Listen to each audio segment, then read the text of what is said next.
glad everybody's here. Would you please join me in the Pledge of Allegiance to our great country? I Pledge allegiance to the flag of the United States of America and to the republic for which it stands, one nation, under God, indivisible, with liberty and justice for all. Would you join me in a word of prayer, please? Heavenly Father, we thank you for this beautiful day. We thank you for the blessings that you have given each and every one of us. Lord, we thank you for the moisture. It is a blessing to this parched state and this parched region, and we thank you.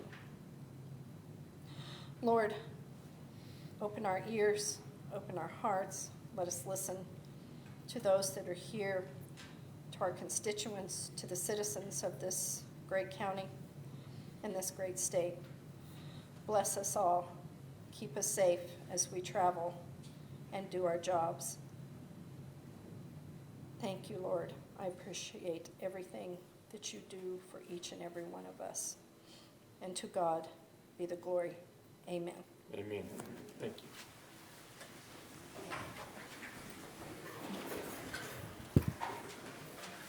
Cindy, do we have a quorum? Good morning, Mr. Chairman. Yes, you do. Okay.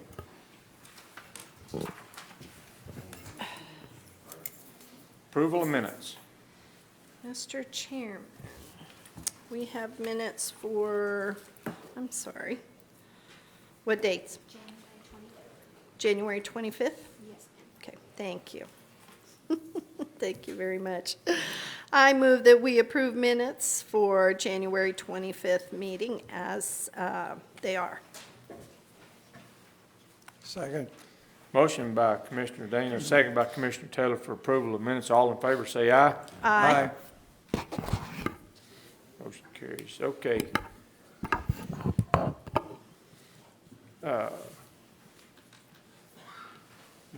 Yeah, you ask Annabelle to. Yeah, let's do the presentation and then come back. Okay. All right, we're going to go ahead and do our presentation right now, Annabelle. So, Good morning, Mr. Chairman and Commissioners. It is my pleasure to bring you the presentation from our external auditors for fiscal year ending 2023. Jaramillo Accounting Group is here virtually today to go over some of these important items in our audit report. But before I hand over the reins to Audrey Jaramillo, which is the managing partner for JAG, I want to first bring some important points. All of the department heads and elected officials have to ensure that their departments are performing their duties and also their functions while complying with not just regular Chavez County internal policy, but also with the state auditor rule, the state statutes, Department of State of Finance, New Mexico State of Commissions, Procurement Code, and several other restrictions from special funds. So it's not just finance, although we do have an amazing accounts payable, amazing payroll, amazing grants, amazing internal auditor, amazing sanity. Her name is Lucia. And so no doubt also we have an amazing treasurer team, HR, county manager, purchasing director. They all contribute to the success that Chavez County has. So they all collaborate together with us as staff to verify that we are in compliance while they're doing their day-to-day duties and working with us. So commissioners, you really have an amazing group here, and they really try to do that and beyond of their day-to-day stuff. So with this fiscal year 2023, we'll kind of sum up the activity and some of those points. And with that, I'll turn over the spotlight to Audrey Jaramillo, which is managing partner for JAG. Audrey, go ahead. All right. Good morning, Mr. Chairman, Commissioners, and Manager, and Annabelle. Thank you for that introduction, and it's great to be here with you all this morning. We are going to go over the results of the June 30, 2023 audit. And feel free to stop me at any time if you have questions, and then I'll stand for questions at the end as well. So I'm going to go ahead and share my screen here. And all of you probably have the copy of the county's ACFR, the Annual Comprehensive Financial Report. And as Annabelle stated, you do have an amazing team. We feel very, very blessed to be working with the county these past years, and the audit this year was no exception. It was great to work with everyone and get this done. So congratulations again on your completing an ACFR, which is puts you in the very top tier of governments in New Mexico for completing one of these and receiving an award from the GFOA for your financial reporting, which is a great deal of transparency for your constituents and for the public and legislature or whoever may be using this report. So we have the copy of this here, and I'm not going to go through every page because it would put us all to sleep even though it's 9 o'clock in the morning. But you can see from the table of contents there are a lot of financial statements in here. I'll just run through the TOC here real quickly so we don't have to go through all the pages. But the independent auditor's report is what you all pay an audit firm for, and you have a clean opinion or an unmodified opinion, which is the highest level of assurance that an auditor can provide to you. Basically saying that your financial statements are materially stated and that we're not aware of any errors or uncorrected misstatements or anything like that in the report. You have a great management discussion and analysis that really is great information and charts and sometimes graphs and things for your public to really explain the status of the prior year and current year changes and the status of the county as a whole. And a lot of information in there that's good to read. I think for governance members, it's good to take a little bit of time to look through your financial statements each year. There's so much information in here.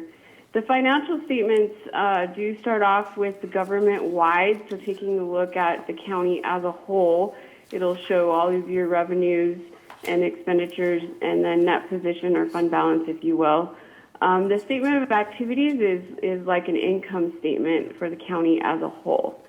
Then, the rest of the report goes into a lot of detail on funds, your individual funds. And I don't know, Annabelle, how many funds you exactly have, but I guess maybe around 30 or so. There's a lot of activity and transactions that go into each one of these, and each self-balancing set of funds has to balance and be tracked appropriately. So we won't go through all of these details. The notes to the financial statements tell the story of the numbers and give a lot more details as well as to what happens during the year. There's information on infrastructure, roads. There's information on the pension, the para and RHCA, and then a lot more of the combining schedules in the back.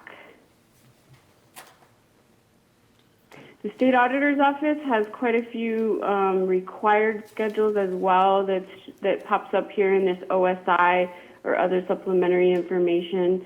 And included in there are things like the cash statements, schedule of deposit investment accounts, collateral that's pledged, etc. Joint powers agreements, all of these things have to be disclosed. And then your CFA is on page 125, looks like, and that will be a detailed schedule of all of your federal awards. So if you're curious about what grants the county receives from the federal government and what was expended, that's your schedule that will detail all of that.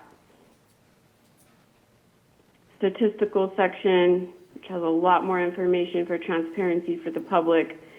And then we get to our second report, which is the report on internal control over financial reporting in accordance with government auditing standards. And this is just to report on your internal controls where if we find any issues or deficiencies or material weaknesses, we would report this out here and then in the findings.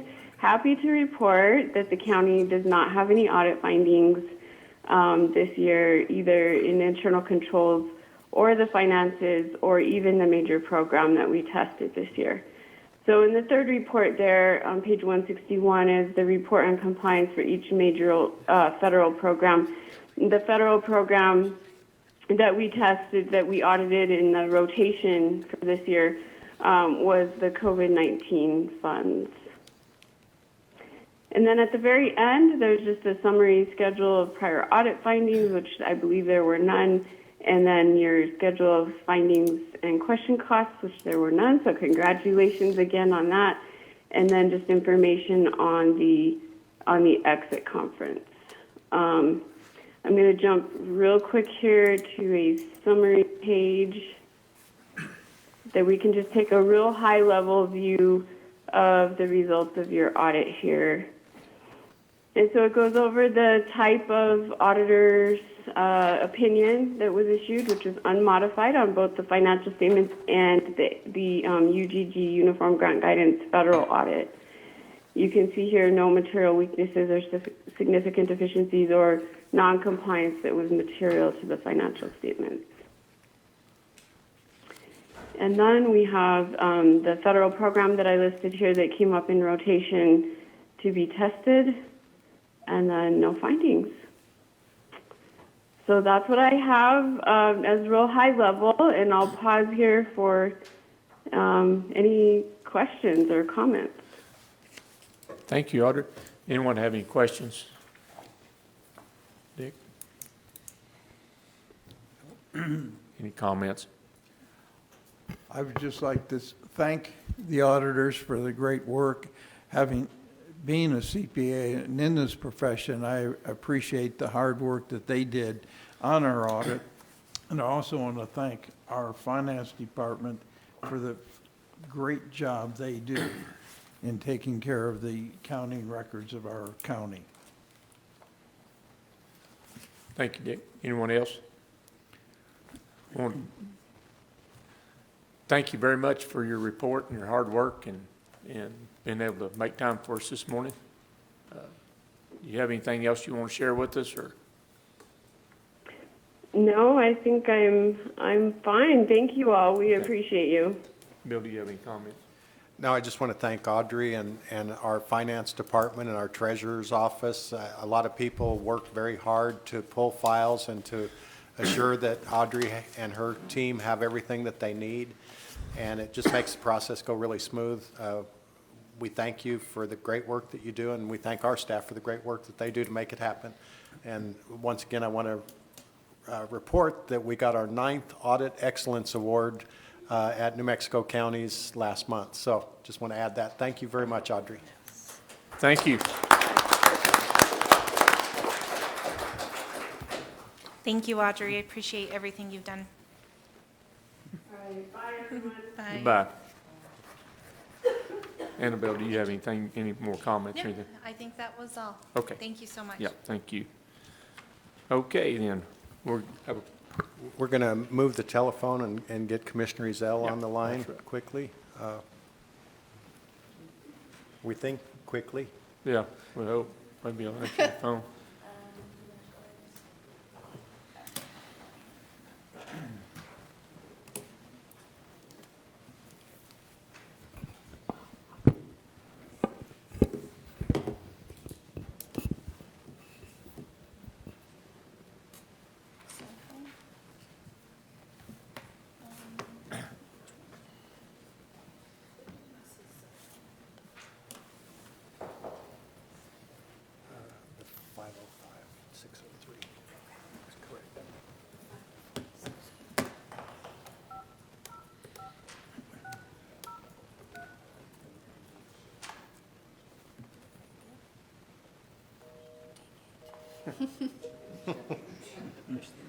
It went away. There it goes. There it is. I'll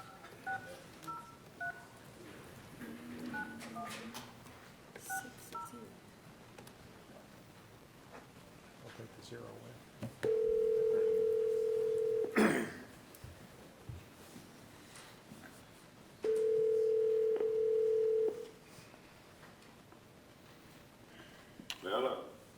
Commissioner Ezell. We're good. Thank you for joining us. Good morning, Calder. Can you hear us okay? Yep. Okay. We're going to move on. Yeah, we're going to do a proclamation this morning. And Dick, do you have that proclamation? Yes. Please read that. This proclamation is for Roswell Chaves County Economic Development Corporation Day. Whereas Chaves County has contracted with the Roswell Chaves County Economic Development Corporation, the EDC, for the past several years, and whereas EDC has agreed to improve ongoing business relationships with existing industrial and commercial companies through business retention and expansion efforts. And whereas EDC has developed and improved communications with state and federal agencies that provide both training and lending programs, having brought millions of dollars to the businesses in our community by way of local economic development grants. And whereas to survive our community needs to recruit new business and showcase the abilities of our employers, thereby retaining our youth and attracting qualified workers with good pay and long-term meaningful jobs. And whereas EDC has helped bring companies such as USA Beef and who currently have 70 skilled employees, and Turnkey Adventures, who will ultimately bring 330 jobs to our community. And whereas EDC has done a terrific job of marketing Roswell and Chaves County, not only locally but nationally and even on the world stage. And whereas companies such as CAVU Aerospace, General Airframe, AirSail, and Dean Baldwin remain in our community due to EDC managed opportunities such as the Job Training Incentive Program, which pays companies to provide training and higher wages to employees. And whereas EDC has diligently worked to develop the resources and assets of Chaves County, knowing that to showcase our virtues for the betterment of the community, and the people who live here will reap rewards for years to come. And whereas recruitment of entities such as the Reno Air Racing Association could bring as many as 70,000 visitors annually with $100 million in economic impact to the county. And whereas EDC has never made anything about a single person or entity, when tried to give them recognition, they humbly say, "We are all in this together." And it is about doing good things for Roswell and Chaves County. And whereas the Roswell Chaves County Economic Development Corporation has made a huge difference in our community that will last well beyond our time of influence. For these reasons, the Chaves County Board of Commissioners recognizes the dedication and accomplishment of this group, especially their hard work on behalf of creating good paying jobs in Chaves County. Now, therefore, the Board of Commissioners of Chaves County do hereby proclaim February 15, 2024 as Roswell Chaves County Economic Development Day in Chaves County. Done this 15th day of February 2004, the Board of Chaves County Commissioners.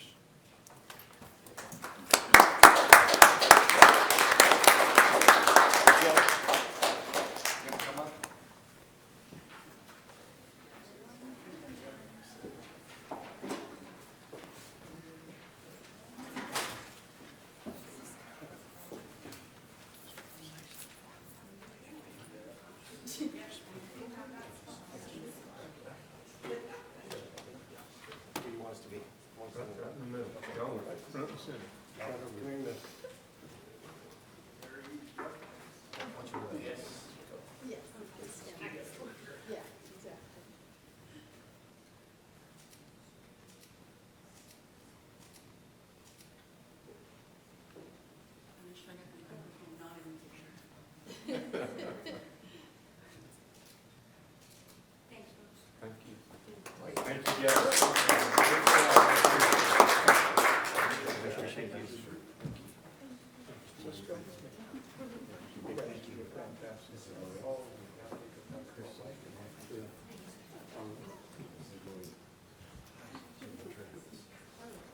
you all, appreciate it.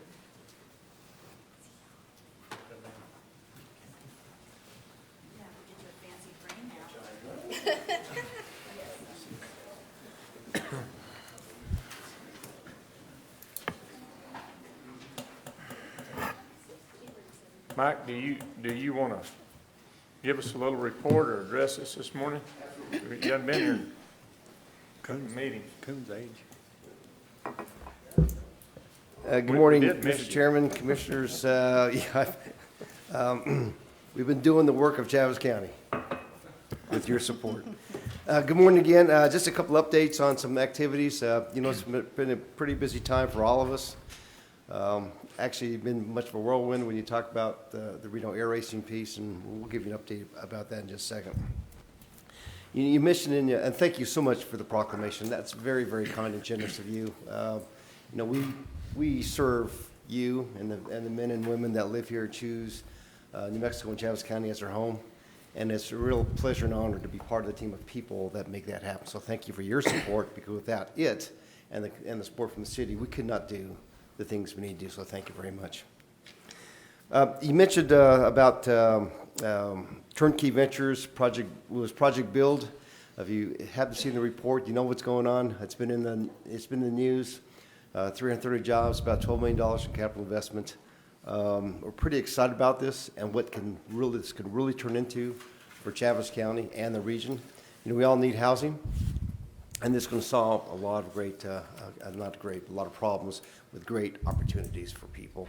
Not only creating of jobs, but of the product itself and what that's going to provide to people. We're pretty excited about that. There's some question about of what was sold, what's going to be sold, and so just to recap, the company Turnkey Ventures has acquired another company called BuiltWise Structures, and BuiltWise Structures is actually the company that's going to be doing the building inside of the bus plant. And listened to presentations just the other evening. They're pretty excited about that and having this face in New Mexico, because their market will be the entire western United States. You can see what can really happen with this project is not just these jobs and not just the work that's going to be done here, but the amount of reach will be significant. And with their other plan in South Carolina, a little ways away from here, I think it finds a really good fit for the western United States, especially New Mexico. The bus plant, as you know, is owned by a private owner, and one of I will share with you, when I first came here to Roswell and Chaves County, we marketed that bus plant so much, and we've had so many visits and so many tours, and gosh, I've been on that roof of that building myself, even talking to companies. So we're very fortunate to have this opportunity. So they are purchasing the building from the private owner who owned the building. The city Roswell Council, with Mayor Jennings' help, moved this along pretty quickly, because we needed to discuss the sale of the land underneath the building and surrounding 45 acres for parking and for their homes and structures. So it's not additional acreage, it's all part of the same campus, if you will. So I met at the City Council meeting last Thursday. City Council voted unanimously to move forward with a public hearing for the sale of land. Excuse me. And then next month in March, they'll finalize that with public hearing, comments, and what have you, and move for the sale. The company has offered the complete appraisal price of the land, and the city feels, from what I've heard from the city attorney, that it's a pretty good deal for those guys. So we're pretty excited about it. So that's what's happening with that project. We are, as you know or may have heard, the state Economic Development Department and the governor's office will provide $400,000 for infrastructure renovation for LEDA. City will be the fiscal agent, of course, and the company still has to go through some things. They've got to actually receive the funding, but that's in exchange for the jobs they will be creating over 3 years. should they not choose to, or should they not be able to hire 330 jobs over 3 years, and then that there's some formalities, they can extend it, but or the state can claw the money back. But what's important is we don't believe that money is going to be given up front. It'll be given at the end, so there won't be any money to retrieve back, which is pretty good. We are also working some other incentives for them for like job training incentive program, with the number of employees they'll have, the good wages they can provide people in Chaves County. They'll receive a funding reimbursement back for the training time of those new employees. And again, that's also at the end as well. So the state and us, we're not out any funding. We have partnered with Roswell Independent Schools and hopefully with Dexter and Hagerman Schools, especially with construction trades, vocational trades, and Eastern New Mexico University here in Roswell to create a pathway of talent to support this company. We do have, in fact, I have a meeting just this afternoon to talk more about apprenticeship programs with the company so they can move forward to help create that workforce pipeline. Let me bring you up to date on the Reno Air Racing Association and the National Championship Air Races, or NCAR, RARA or NCAR, a lot of acronyms. I've spoken about it for several months. I know that Commissioner Dane has been very involved. Thank you, Commissioner, and each of you for being able to talk it up, because this is a momentous event for New Mexico, not just here in Roswell, Chaves County. But as you know, there were over 30 cities that submitted a proposal, and we were one of the top 6. And we understand that next week there'll be the announcement of the top 3, which will be the finalists. We are semifinalists, one of the 6, and we're pretty ecstatic about that. We've had several site visits already by the team, and we expect one more in the very near future to talk about some things that may concern them about our location. And we're prepared to do that. So we'll do that and report back to you probably next month, because they anticipate the actual award sometime by the end of March. Their timeline for people that have not heard is this year, 2024, they are not having an air race, but they're having an air show in Reno. The last one, they will be having the Blue Angels and the Canadian Snowbirds and U.S. Air Force A-15 demo team and other things. In 2025 is when the activity starts at a new location. In June will be the PRS, and the PRS stands for Pilot Recertification School, where the pilots have to come in and be approved, and train, and be approved by the FAA to be able to fly in September. So it's a pretty big event, and when they come to Roswell, they'll be here in June, and they'll be doing just that. So we'll have some work to do to get ready for that, obviously. Then, of course, in September, they'll be racing, and they'll here in Roswell, Chaves County, and they'll also have an air show. And as a reminder, an air show is just a filler for the races. But they also have a lot more static aircraft. One of the things that people don't understand, and they probably do to some degree, that we've got a really large air center. You know, over 5,000 acres inside the fence, and large runway and all that stuff. But more importantly, the airspace and the landmass itself provides 4 times more space than they're using in Reno, Nevada today. So they're pretty anxious about that. There's a lot of people they turn away in the past that they won't be able to should they come here. And I believe we're the largest site out of the top finalists that they're looking at. So end of March, and probably before that, hopefully we'll be able to tell you what that happens. And of course, you'll see some press releases and what have you. A couple other things real quick. Great job on the audit, Annabelle, you and your team, and the county. I mean, that's a big deal. We also had a clean audit as well, as we have for since I've been here. So I can't speak before that because I don't know. But we've had a clean audit as well, and we're getting ready to publish that just to make you aware of that. And we appreciate always your support, your financial support as well. We have a couple other projects in the works, among other things. One is Project Color, and that's a whole new hangar complex, and we're working towards developing estimates on what that's going to cost. locations. One of the biggest pieces of that is the infrastructure. And we're so fortunate to have a mayor in Roswell, and I think you've heard of that guy. I think his name is Tim Jennings. And he helped to secure funding, and you know about that because you're part of that, towards the infrastructure at the southeast corner. Well, that sets us up for this new campus. And I think that's a really important piece on where we're headed as a region on how we continue to build the Roswell Air Center for business and for people. So we have another company we call Project Store. I mentioned this to you before. They're an aircraft parts storage company and seller. They're a Boeing distributor of parts, which I think they probably have a lot of today. But they do have a presence already here in Roswell. We are still moving towards helping them build a very large building, 60 to 100,000 square feet. And to frame of reference, the new Admiral Beverage plant on Brasher in southeast Maine, that's about a little over 100,000 square feet. So it's going to be as big as that type of building. They'll have about 40 to 60 employees and room for expansion. Lastly, I just want to share a couple other things too, and that is we just, right now we've had the Navy here. Did y'all know that? The Navy flying around. You might have seen the airplanes, and might have seen them in town. You can probably tell them apart from everybody else, right? Yes. These young people, we held a reception, and as we do every year, they come here from Corpus Christi, and they come here for training, and they say, and they've told us that they do more training, have more quality time here in Roswell and Chaves County than they get in Corpus this time of the year. So they're very excited about being here every year.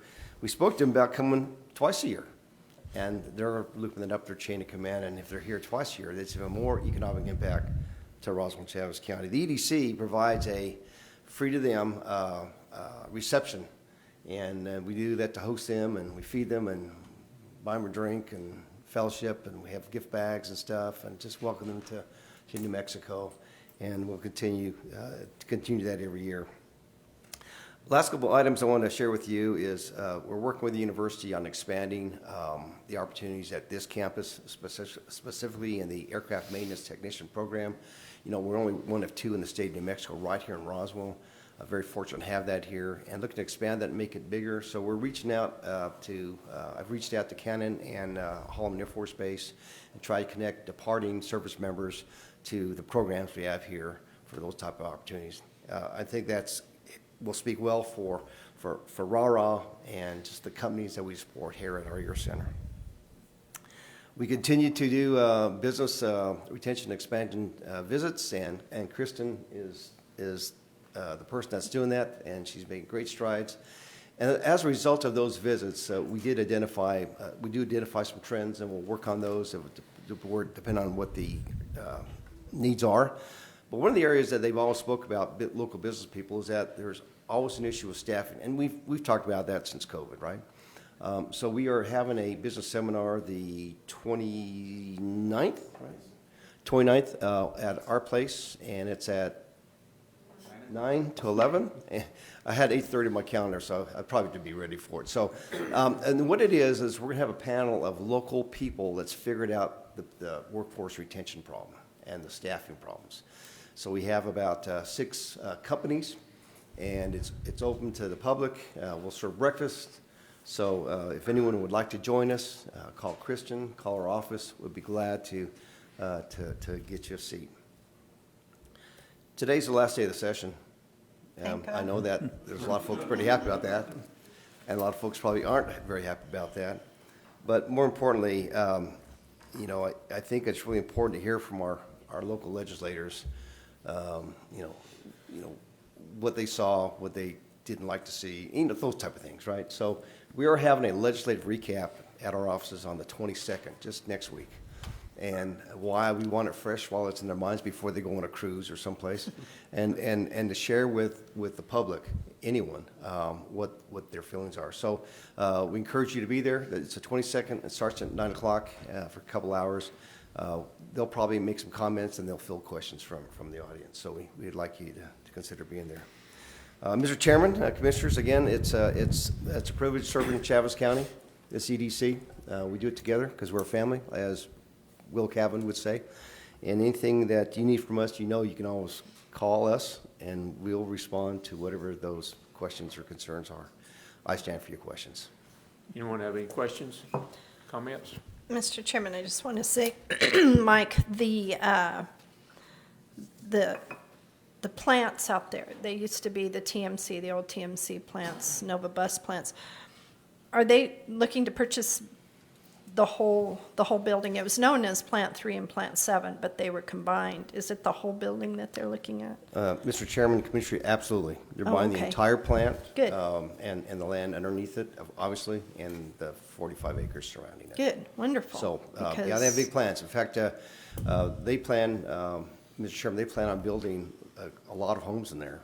And they may have 2 lines, they may have 2 shifts. I mean, there's, so. It's a great facility with a lot of potential. In fact, Plant 7, when it was built, was state-of-the-art. I mean, it was quite a few years ago, but that was a state-of-the-art plant. Plant 3 was a manufacturer for parts with, I mean, it had, like I said, we should be very proud because that was a state-of-the-art manufacturing plant when TMC and Nova Bus was there. So I hope they know that there's a lot of potential in there. So I'm glad that they're looking at it. That would be wonderful. I appreciate that. Kristen, put me down as RSVP. I keep forgetting to email you. I will be at the legislative. I just keep forgetting to email you and put me down. I will be there. I appreciate that too. And the Reno Air Races, thank you very much for the update on that. I think as soon as you find out, I'm sure the whole state of New Mexico will know because the cheering that you will have, I mean, go out on Main Street and go, yes, we did it. So I think I keep hoping and praying and hopefully people know how much of a big deal this is to not only southeastern New Mexico, but the whole state of New Mexico. I have mentioned it many times at our New Mexico County's Board of Directors meeting, and I think everybody's excited because they know that it will benefit the whole state, not just us. So thank you very much, and thank you for the collaboration for the universities. We talk about that too. Trade schools. We've used the university for many years. We used it at TMC for welding, for painting, and we continue to use it. So there are trade schools, and it's our university that we're using and trying to make sure that these kids know that they don't have to have a college degree. They can go over there and learn trade skills, and it's again, state of the art. I mean, they can learn these skills and go anywhere in the nation and get a good paying job. We hope that they would stay here, and I know they encourage them to stay here. So that partnership is a wonderful partnership too. So I thank you very much for doing that and keeping that partnership going. We appreciate it. Thank you, Mike. Thank you. Thank you, Commissioner Dana. Commissioner Perry. I just want to say thank you for being the tip of the spear, coordinating all these events that are going on and all these hopeful events that are going to happen. With relation, I guess I have a question, I hope you can answer it, maybe not, with relation to the Reno Air Races. I'm assuming it sounds like that's going to be, if we get that, it's going to bring the potential for a lot of positions that are going to be permanently located here. Is that correct? Mr. Chairman, Commissioner, absolutely. We see this as, the air race is one piece of it. It'll bring so many other support activities to support those events, not only, like I said, the September event, the big race, the NCAR, but also in June. The folks that have aircraft generally have a little more disposable income, and we find a lot of them are connected to the aviation industry as well, especially. That's especially important. And I anticipate we'll see some other business activity that will be turned up as a result of them locating here to Roswell, Chaves County.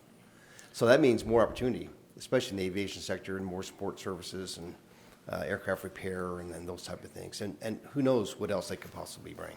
It's probably not a fair question, but could we quantify like the number of jobs that this may bring? Mr. Chairman, Commissioner, I can't quantify that at this point.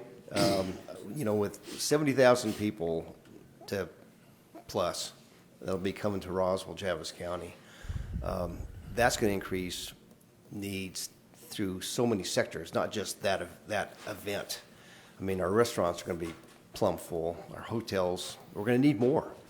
And when they announced Roswell as the winner, you know, the EDC is going to shift its model a little bit and work towards acquiring some of those other support services. And that's going to create other jobs and other opportunity, and obviously more GRT and those type of things, and more property taxes. So it's hard to quantify what that's going to actually look like, because, you know, we really don't know yet. We do know that the UFO Festival with that former Mayor Tom Jennings helped push together, you know, that helped set the stage. But, you know, it's hard to qualify getting a hotel in until you have the leverage of, okay, Marriott, we've got it. You need to come build new hotels. Until that's announced, we really don't know.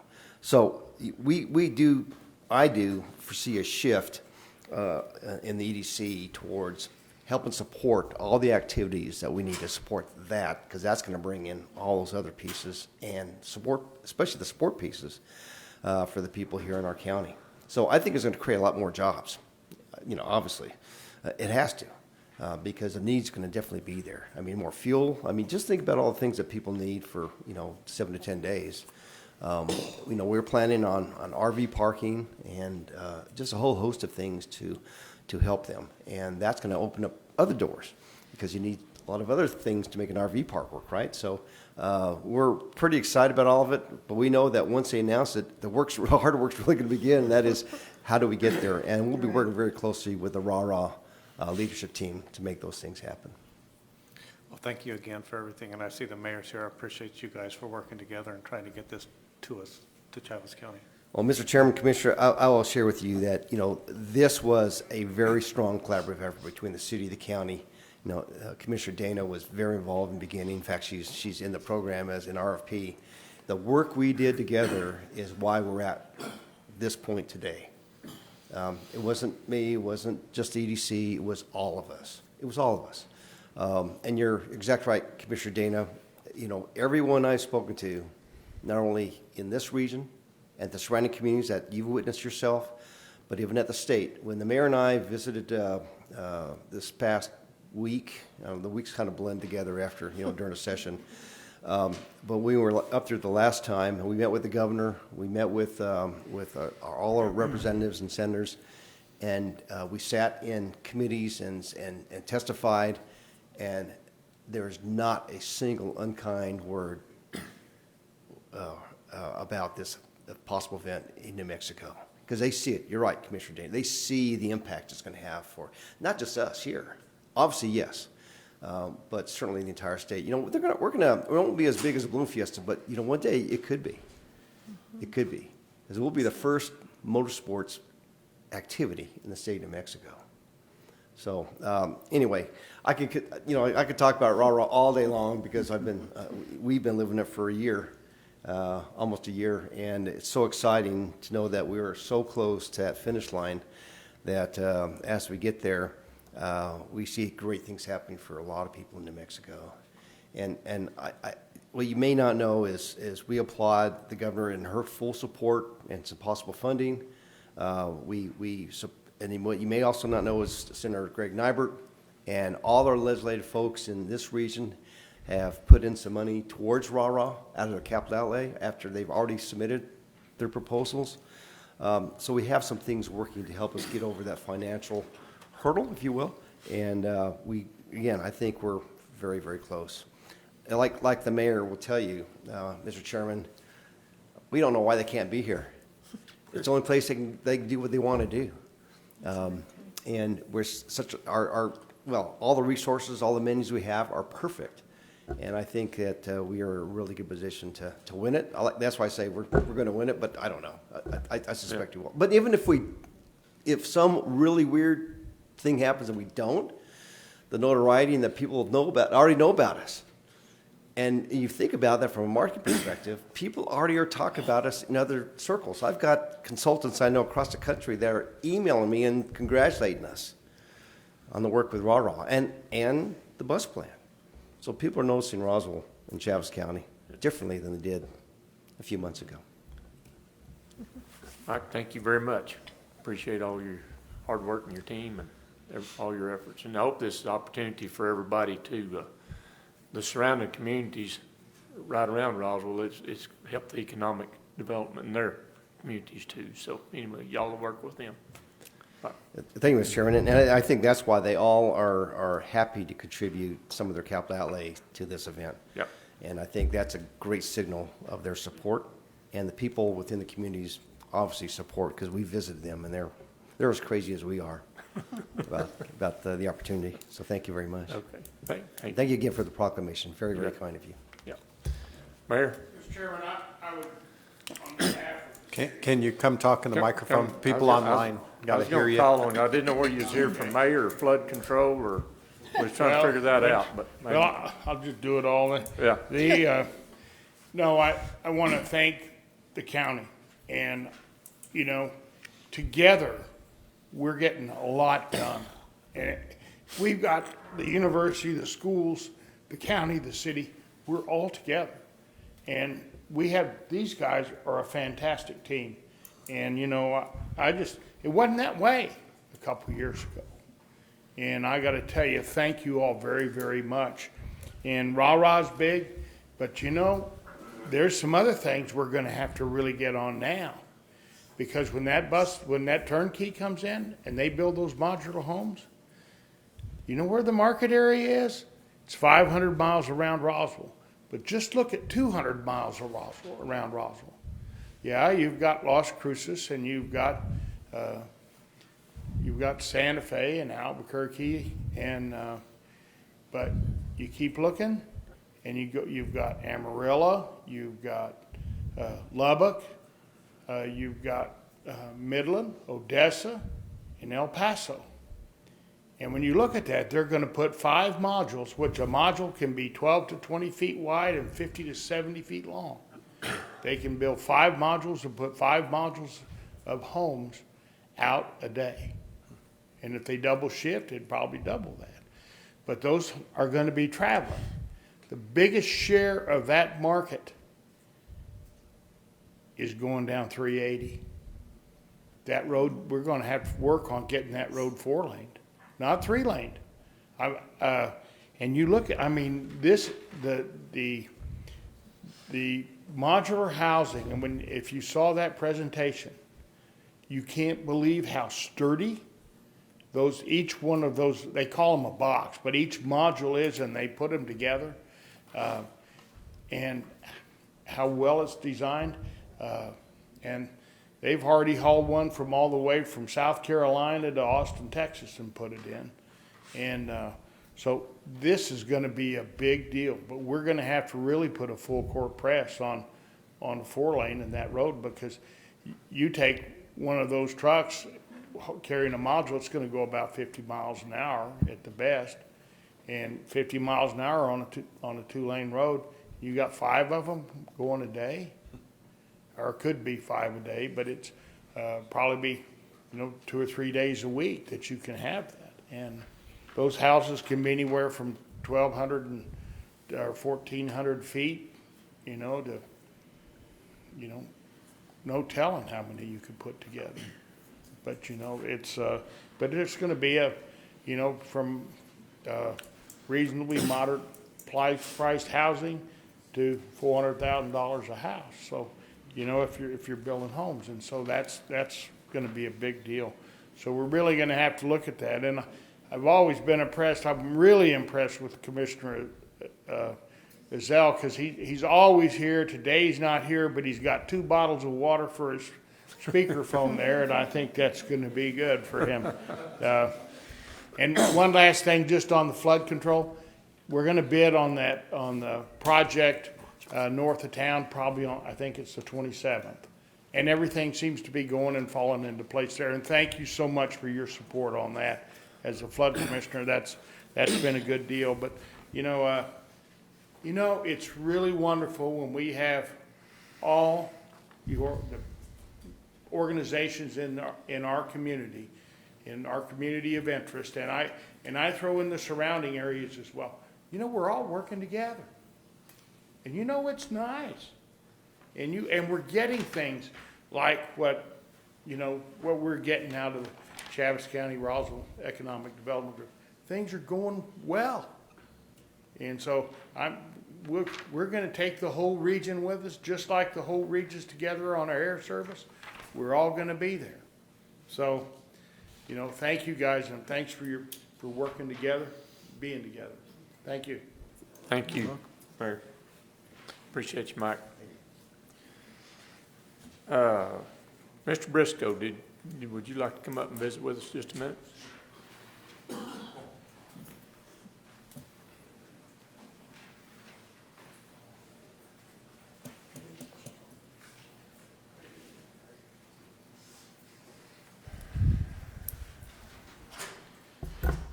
Commissioners, County Manager. So from CCDC, currently our total count today is 256, 205 males, excuse me, 51 females. And I have 12 juveniles that we're in care of, 9 males and 3 females. For staffing, I'm proud to say that we only have 11 officer vacancies now. And I've already submitted for hire for 5 of those. That'll leave me only 6 officer vacancies total. We posted the accreditation safety lieutenant position. We had a bunch of applications and we ended up picking one and we submitted him for hire. I think that's going to be a great deal for us just for safety as well as our accreditation.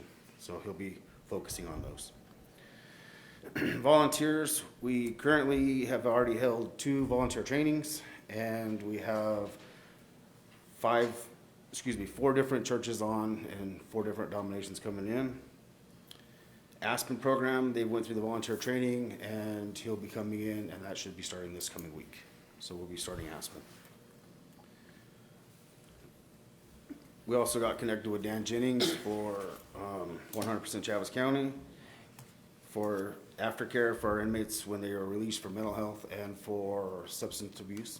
So the goal there is to try to get them the care, that way they don't come back, to slow down my recidivism rates. Projects, we have a bunch of projects going on. Our fence project's still moving along and our gates went up and our razor wire will be coming next. So the security of our outer perimeter is going to be tremendously moved up.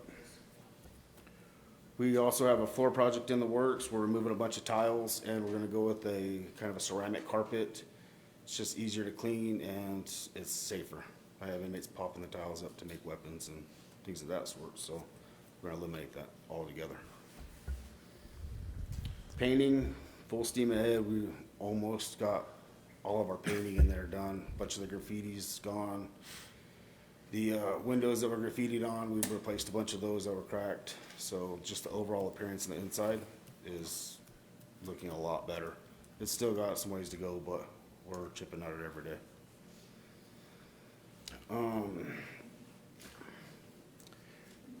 We have so not only are that full of staff, but my thought was how do we keep them? Retention's the next thing. So for retention, it's how you treat your guys. I mean, we work for them, they don't work for us. And with that, we're gonna be doing an officer of the month and a supervisor of the quarters, and we're gonna be giving them a stipend. Just whoever is selected, there's a panel of 5 that pick those. That's kind of a retention tool that I'm gonna be using. We're looking at security upgrades for our maximum security unit. Our maximum security unit, I think, is under par. I don't think that the security needs are met, so we're gonna be upping the security in there, and it's gonna require some building, but minimal building. It's mostly policy changes and the way we interact and handle those inmates. And that's all from CCDC. Staff questions? Anyone have any questions for Mr. Briscoe? Mr. Briscoe, you 256 is your count right now. That is How many correct. of those are state waiting to go to state? Very few. So the way that it ran prior to me was we would wait till we got 9. But working with the Sheriff's Department, they're helping me get those transports out. So as soon as I get a JNS and they're committed to DOC, we're moving them. So Currently, I believe I have three males, one female. Okay. And how long have they been there? I mean, are we having a problem getting them?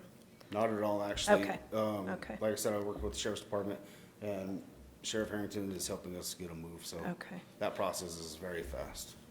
Annabelle, on reimbursement from the state, how is that going with? I know it's been an issue. Yeah, in regards to the actual state prisoners, the detention center is invoicing them. They're slowly coming in, but they are actually coming in as reimbursement, so we do have some coming in. Okay, because I know it's one of the New Mexico county's priorities, so trying to get that done, so. Well, thank you, Mike. Yes, We ma'am. appreciate it. Like I said, on our tour last month, it was whole different, I mean, you could just feel that it was running the way it was supposed to, and I thank you and your staff for doing that. We Thank you. appreciate it. I'll let my staff know as well.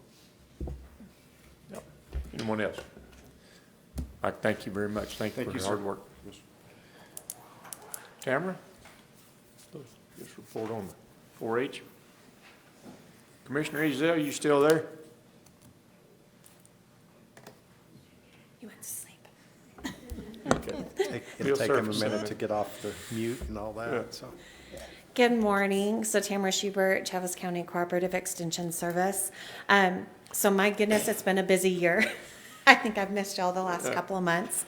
A couple of quick office updates. We are in the process of reposting our 4-H position with the university and working with the committee to get that. We were hoping we had that taken care of, and it fell through the cracks, unfortunately.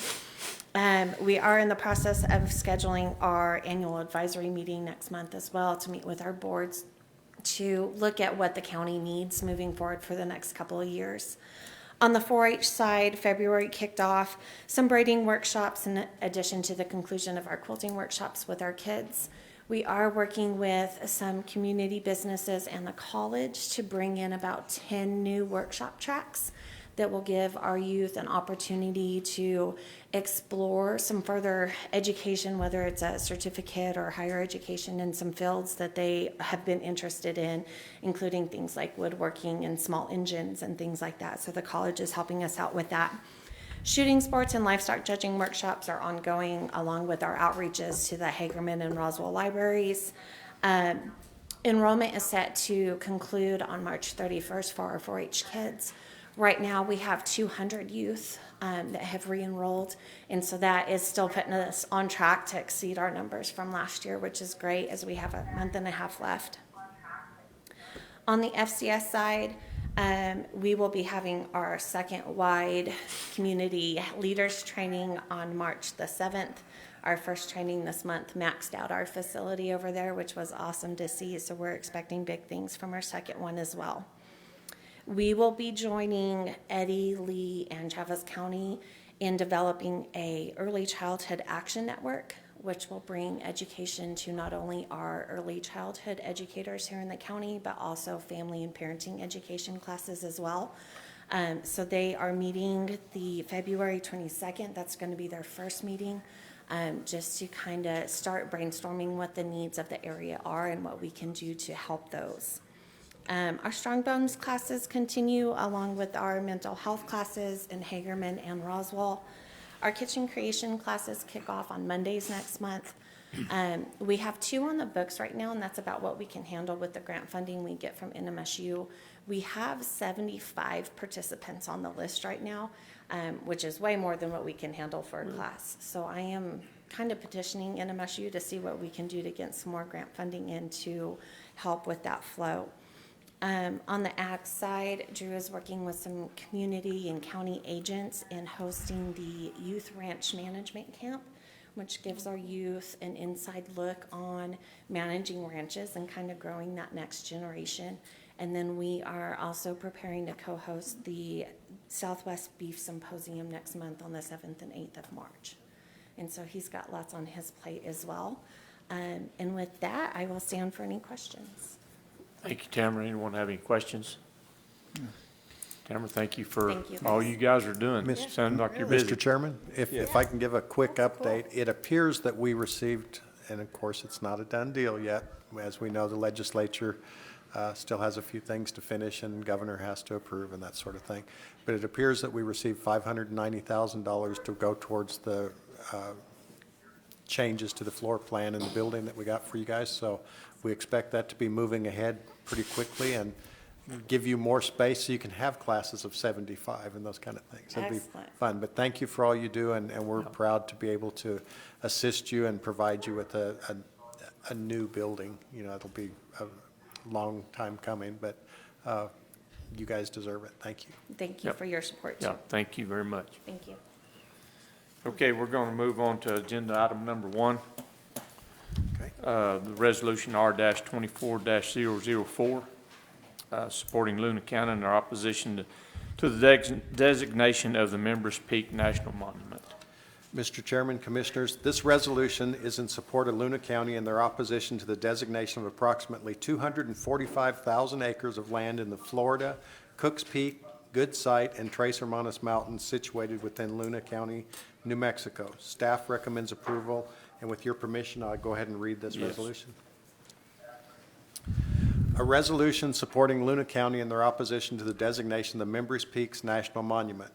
Whereas a private special interest group has put forward a proposal to establish the Members Peaks National Monument, which would encompass approximately 245,000 acres of federal lands in the Florida, Cooks Peak, Good Site, and Tres Hermanos Mountains situated within Luna County, New Mexico, and whereas under the 1906 Act for the Preservation of American Antiquities, presidents can unilaterally designate national monuments by administrative fiat without any input or involvement of the American public, community leaders, or elected officials. And whereas the Antiquities Act was enacted before the creation of federal land management laws and was intended to be used in emergency situations to protect historic artifacts and sites of scientific value from imminent threat, which in all cases should be confined to the smallest area necessary. And whereas since its establishment 118 years ago, the Antiquities Act has been misused for political purposes by presidents with large-scale designations intended to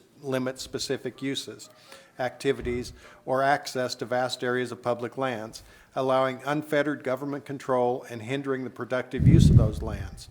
And whereas on January 27, 2021, President Joseph R. Biden Jr. issued Executive Order 14,008 entitled Tackling the Climate Crisis at Home and Abroad, and that's in the 86 Federal Register 7619. And whereas in Section 216 of Executive Order 14,008, President Biden directed the Secretary of the Interior, in consultation with the Secretary of Ag and other senior officials, to develop a program to conserve at least 30% of the lands and waters in the United States by 2030, which was called the 30 by 30 program, but was recently rebranded as America the Beautiful. And whereas this monument designation appears to be nothing more than another attempt at a federal land grab driven by political motivation, outside interest, and the acquisition of personal gain provided through the monetization of our nation's natural assets at the expense of hardworking Americans, and whereas serious concerns have been raised by an overwhelming majority of members from Luna County community over the exclusion of stakeholders, namely the farmers, ranchers, miners, and outdoor enthusiasts of Luna County, both from within and outside the boundaries of the proposed monument, and whereas creating additional federal lands by placing public lands into permanent conservation status will cause dramatic and irreversible harm to the economies of many states, including New Mexico, and in particular rural counties such as Luna County, whose citizens depend on multiple use on public lands for their livelihood. And whereas Luna County Board of Commissioners passed resolution number 24-15 on January 19, 2024, which opposes the establishment of the Members Peaks National Monument, and whereas on March 22, 2024, the United States Supreme Court is scheduled to hear a challenge to the Antiquities Act, which contends that it is the most abused of the federal land statutes, particularly important in the western states where the intermingling of federal lands and local economies is extensive and intricate. And whereas many of New Mexico's businesses and its citizens are involved or otherwise depend on industries that utilize federal lands and their resources, including the oil and gas industry, livestock grazing, mining and mineral development, recreational industries, hunting, fishing, and other outdoor recreation. And whereas these industries are important components of New Mexico economy and are major contributors to the economic and social well-being of our counties and their citizens, now, therefore, be it resolved by the Board of County Commissioners of Chaves County, New Mexico as follows. Number one, the board fully supports Luna County, New Mexico and its residents in their opposition to the designation of approximately 245,000 acres as the Mimbres Peaks National Monument. Number two, the board opposes the 30 by 30, America the Beautiful, and Agenda 2030 programs, including the objective of permanently preserving 30% of the nation's lands in their natural state by 2030, or any similar program that will set aside and prevent the productive use of millions of acres of lands. Number three, the board further opposes the designation of lands, whether private lands or government lands in New Mexico, as national monuments, wilderness study areas, wildlife preserves, open space, or other conservation land, thereby restricting public access to such lands and preventing the development and productive use of the resources on or within such lands.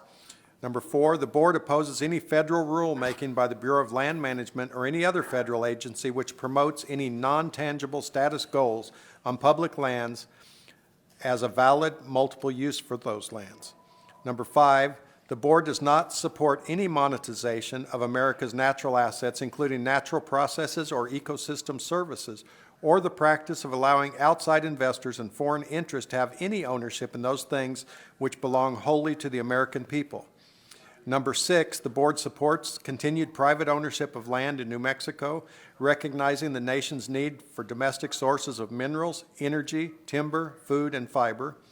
Number seven, the board recognizes and supports the state of New Mexico's water rights system and other state laws and programs governing water rights and water use, and opposes any federal designation of waters and water courses in the state that would impair or restrict water diversions and water uses authorized under New Mexico law. Number eight, the board supports reasonable national, regional, and global greenhouse gas emissions policies and goals that are comprehensive, practical, and cost-effective, and do not unnecessarily single out specific industries or activities, but they oppose the use of global climate change as an excuse to set aside large tracts of land and preserves or open space to fulfill the 30 by 30 program objectives. Done this 20th day of February 2024 at Roswell, Chaves County, New Mexico, by the Board of Chaves County Commissioners. Thank you. Thank you, Bill. You're welcome. Does anyone have any comments or discussion about this?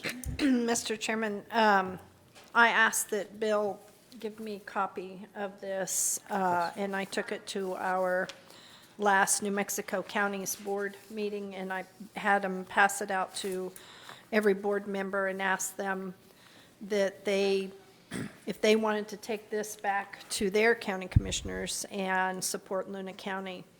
Our Luna County Board of Director member, Diana May Diaz, had said appreciated what we were doing. She said it was very huge issue for Luna County, and she said the discussion, having someone come in from outside entities, like you said, Bill, and tell them what to do, she said it was just amazing. And she appreciated very much what we were doing and supporting Luna County. So I appreciate you doing this, Bill. Thank you. Yep. Thank you. Do I hear a motion? Mr. Chairman, I make a motion to approve Resolution R24-004 supporting Luna County in their opposition to the designation of the Mimbres Peaks National Monument. Second. Motion by Commissioner Taylor, second by Commissioner Perry,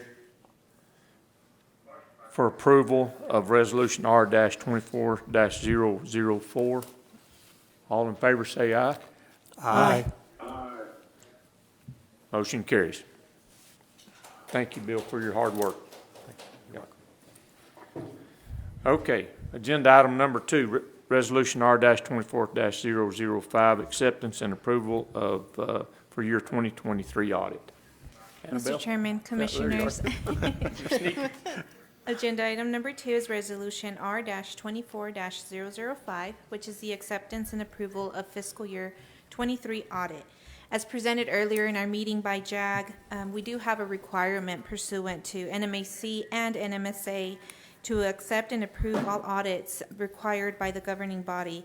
So staff recommends approval of acknowledgement and acceptance of fiscal year 2023 audit. Any discussion or questions? Mr. Chairman, Commissioner Taylor. I move approval of Resolution R-24-005, acceptance and approval of fiscal year 23 audit. I second. Go ahead. Motion by Commissioner Taylor, second by Commissioner Perry for approval of Resolution R-24-005, acceptance and approval for your 23 audit. All in favor say aye. Aye.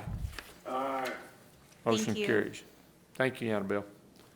Agenda item number 3, Resolution R-24-006, approval of DWI grant and distribution application for year 2025. It's easy for you to say.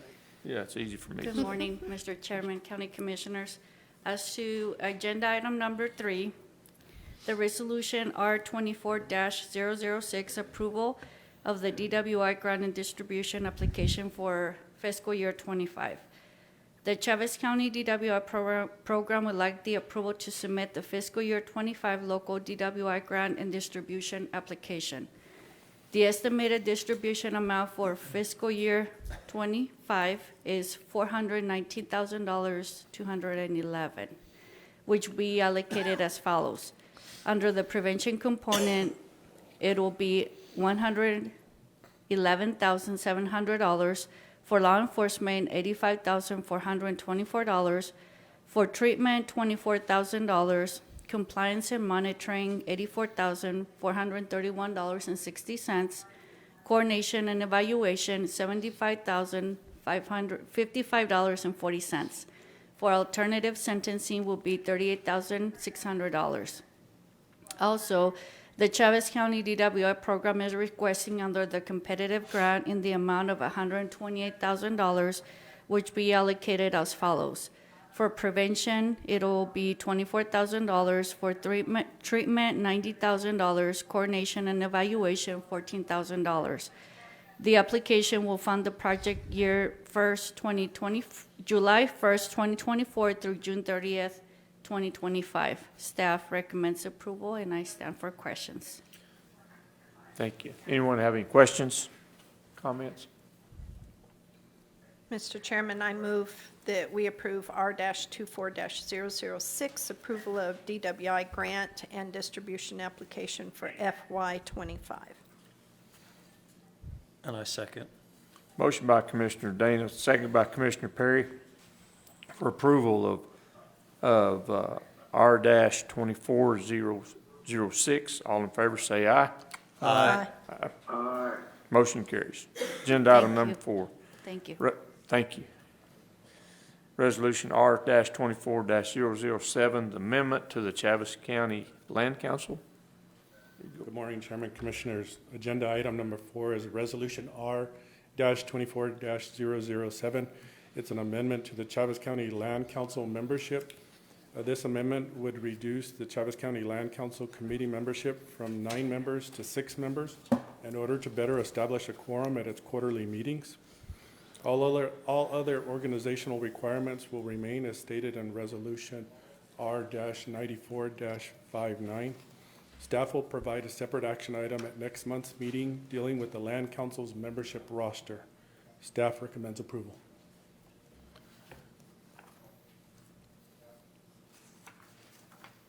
Does this go with that? Yes, Mr. Chairman, you have before you supporting document for R-24-007, which kind of explains that we have a resignation of 1 member and 2 members and one of those 2 members has moved away, is my understanding. The other member hasn't been here in a couple of years. So by removing those 3 members, it will reduce us to the 6 that we need so that we can actually have a quorum when we meet. So that's what the additional paper is in front of you. Do we need to vote on that? today? On this, no, we don't, just on, Just on that? Just on the Okay. resolution. But this is Yes. just this is just information. informational. Okay, thank you. Anyone have any questions for Lewis? Mr. Chairman, just to clarify, Yes. this resolution is bringing it from 9 members down to 6 members, is that correct? Chairman, Commissioners, yes, that is correct. We did speak about this last year Right, in dealing with the quorum. okay. And then next month's meeting, we will then approve who will be on this board, is that correct? We will be presenting a membership roster. to you. Okay, okay. When you speak to these members, would you please ask them if they will be able to attend? I know one member has been attending and nobody's been there. I mean, it's one thing to have, and this is a very important committee. Yeah. Yes. And to have members on a committee, I mean, we need to make sure that they do have the time to show up, because it's not fair to other members to show up and then we don't have a quorum and they can't do any work. I just have to reiterate how important this committee is. And I hope that the members who, when we do pare it down, take the time to show up to the meetings. That's all I ask when you do ask them if they want to continue on with this. Okay. And Mr. Chairman, Madam Commissioner, I also want to point out the fact that the way this is set up is there are 3 different categories that the members of this committee are from. So there will be, once this is approved, there'll be 2 from ag, 2 from recreation, 2 from oil and gas. Rather than 3 from each, it'll be 2 in each of those categories. So there's good representation of the people who will be using the lands within our community. Thank you. Thank you, Lewis. Anyone else? Mr. Chairman, I move that we accept Resolution R-24-007, amendment to the Chavez County Land Council. Second? Motion by Commissioner Dana, second by Commissioner Ezell. For approval of Resolution R-24-007, amendment to the Chavez County Land Council. All in favor say aye. Aye. Motion carries. Agenda item number 5, Resolution R-24-008, requesting to approve Resolution R-2408, which is revised 20 of Chavez County Purchasing Policy. Yes, ma'am. Thank you. Good morning, Chairman and Commissioners. The Chavez County policy was last updated July of 2016. Since then, there have been a few changes and updates to the State Procurement Code and the Department of Finance rules and regulations. Listed below on your staff summary are a few of those takeaway changes, so I'm going to go ahead and go through a couple of those. I put page 6, but if you're looking at your agenda as a whole, it'll be page 89. So on page 89, this here is a request to change internal purchasing limits from our minimum threshold of $10,000 to $20,000. By changing this, our staff doesn't have to provide me quotes up to now $20,000, which it used to be the $10,000.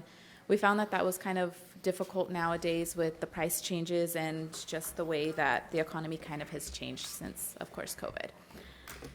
The other change that you'll see there on that page is we changed our limit from $20,000. The next increment is from $20,000 to $59,999.99.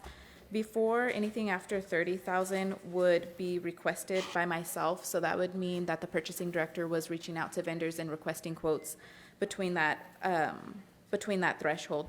I've taken that out because I'm not the subject matter expert in what I'm requesting quotes for, and so I do trust that the departments are getting quotes, and I'm still the final authority in the approval of those. So they'll bring me those quotes between that threshold, we'll review them, I make sure that we're comparing apples to apples, and then it goes forward in the process for approval. And then, of course, the remaining amount stays the same. Anything after $60,000 goes into our bid and RFP process. And I just added that language there that cooperative contracts are acceptable. There's kind of was some confusion if that qualifies as over $60,000. Those are competitive processes, so they are acceptable after $60,000. Next, there are some changes to per diem. So we've been reimbursing at a rate or allowing an expense rate lower than what is approved by DFA. So that'll be a change that's going to be implemented going forward.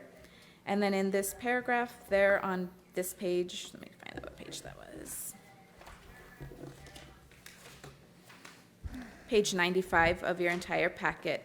There's a paragraph there, and it says the purchasing director, with approval from the county manager, shall have the authority to issue updated memorandums to adjust the per diem rates and reimbursements pursuant to changes and directives from the Department of Finance and the New Mexico Administrative Code. I've added this here because in the past, when we haven't been able to pay or reimburse at the correct rate without coming back and revising the entire policy. So if I get directives from DFA or state code or things that change, I would like to be able to issue those memorandums, and along with finance, reimburse and pay at the correct rates or the most updated rates. And lastly, there's a bunch of strike-through pages on page 107 for the titled forms. I just wanted to note that we do still use all of these forms, but it's just not titled with the PD or the FD as those forms. Everything else in the policy kind of is just bringing it up to the correct language of what we do and up to our procedures and processes. But staff recommends approval, and I'll stand for any questions. Commissioners, do you have any questions, comments? Bill, do you have anything you need to address on this? Or? No, I don't. I think Anna covered it very well. Thank you. Good. Yeah. There's a lot in there, a lot of changes, looks like. Yes, necessary ones too. So. Yeah, just to follow our processes. Okay. Right. Do I have a motion? Mr. Chairman, I move we accept Resolution R-24-008, request to approve Resolution R-24-008, which is revision 20 of the Chaves County Purchasing Policy. Second. Motion by Commissioner Danis, second by Commissioner Taylor for approval of Resolution R-24-008. All in favor say aye. Aye. Aye. Thank Motion you. carries. Thank you. Agenda item number 6, permission to advertise notice of public hearing for Chaves County Public Nuisance Abatement Ordinance number 0-115.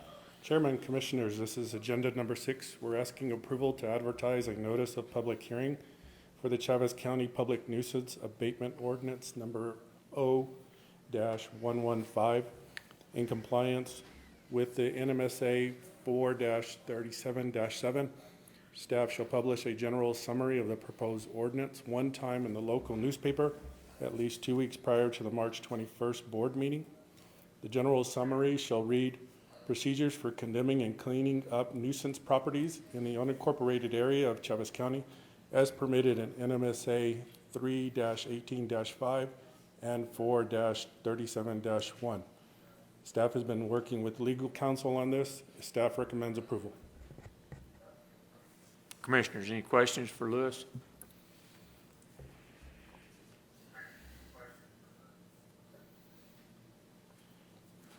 Your motion? Mr. Chairman, I move we give permission to advertise a notice of public hearing for the Chaves County Public Nuisance Abatement Ordinance number 0-115. Second. Motion by Commissioner Dana, second by Commissioner Taylor for approval of permission for advertise for public notice, public hearing for Chaves County Public Nuisance Abatement Ordinance -015. All in favor say aye. Aye. Motion carries. Agenda item number 7. The 2024 Chaves County Road Hearing Applications and Appointments for Freeholders. Thank you, Chairman. Thank you, Commissioners. Agenda item number 7 is the 2024 Chaves County Road Hearing Applications Appointment of Freeholders. The application deadline for 2024 Chaves County Road Hearings has passed. No additional applications will be accepted. 3 freeholders must be appointed to view the road requests and make a report thereof to the Board of County Commissioners. The following individuals I've listed have been nominated, and staff recommends approval. Would you like me to read those individuals? Or?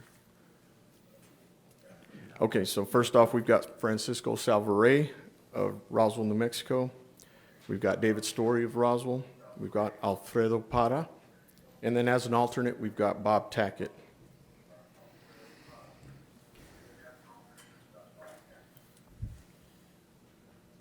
And Anyone have Alex, any they questions? have all agreed and they understand what this involves? Yes, ma'am. Good, thank you. Mr. Chairman, Madam Yes. Commissioner, actually, Mr. Salvaray actually worked with me one year, and he certainly understands it. He has a really good slate of candidates. They all understand road stuff, so. Good. Thank you. Your motion?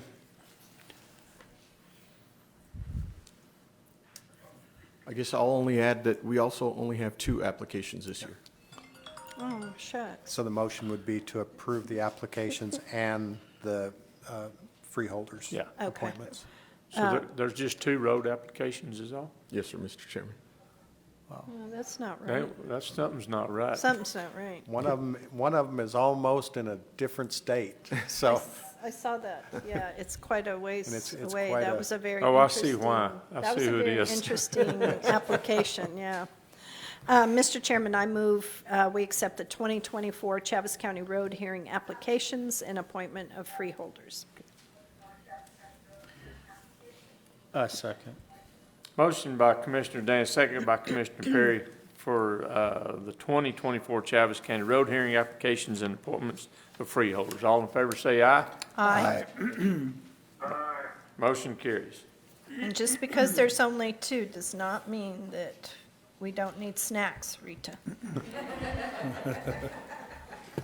Mr. Let them Chairman, speak for themselves, Rita. Mr. Chairman, before the next agenda item, if I could just say something briefly. Yes. Both of these applications for maintenance of non-county maintained status road. And just want to make sure there's no misunderstanding, because often the people request that the county come in and fix the road. And that's not what a maintenance status change request is. A maintenance status change request means that the right-of-way is already belongs to the county, and if they would like us to take over the maintenance of that road, that they have to bring it up to county standards. And of course, the road department recognizes that the general public are not road builders, so they give them some latitude there. But they have to bring it up to our county standards, and at that point, we will take it over, put it on the road as a county-maintained road, and be responsible for maintaining it at least annually from that point forward. But we do not go in and do a spot maintenance of a road, blade it for them, and then leave. So just wanted to clarify that real quick. Good. Thank you. On that note, Bill, Mr. Chairman, when they come in and put in their applications, are they given all this information? Yes. They are? Yes. Okay. Yeah. And where do they file? Here in the front office. In the front office, Yeah. okay. And I don't know, you may have taken some online this year, I'm not sure. Alex is more modernized than I am. I only okay. do things with Okay. paper. Alex knows how to do. Applications came in person, and we received them in person, and then the road policy was given as a copy Okay. as well to them. Just want to make sure, because I think sometimes we've noticed some of these people, it's after the fact. Certainly. Oh, we didn't know. No, you were given the information, so. Certainly. All forms were updated this year with the new dates, and publication was put out, so. Thank you. Thank you, Mr. Chairman. Thank you. So I'm clear, Alex, and I know a little bit about both of these roads, so how much will they have, are we gonna require them to do some work to these roads to get them up to where they would fit our criteria, or? Oh, one of them's going to be interesting. Yeah. You know, for sure. Obviously, the terrain is Yeah. is really tough to get up to the county spec and what's adhering to the road policy. So Even though it's a non-commissioned or non-commissioned county road, we're still gonna have to require them to do some work? Yes. Since the county already owns Yes.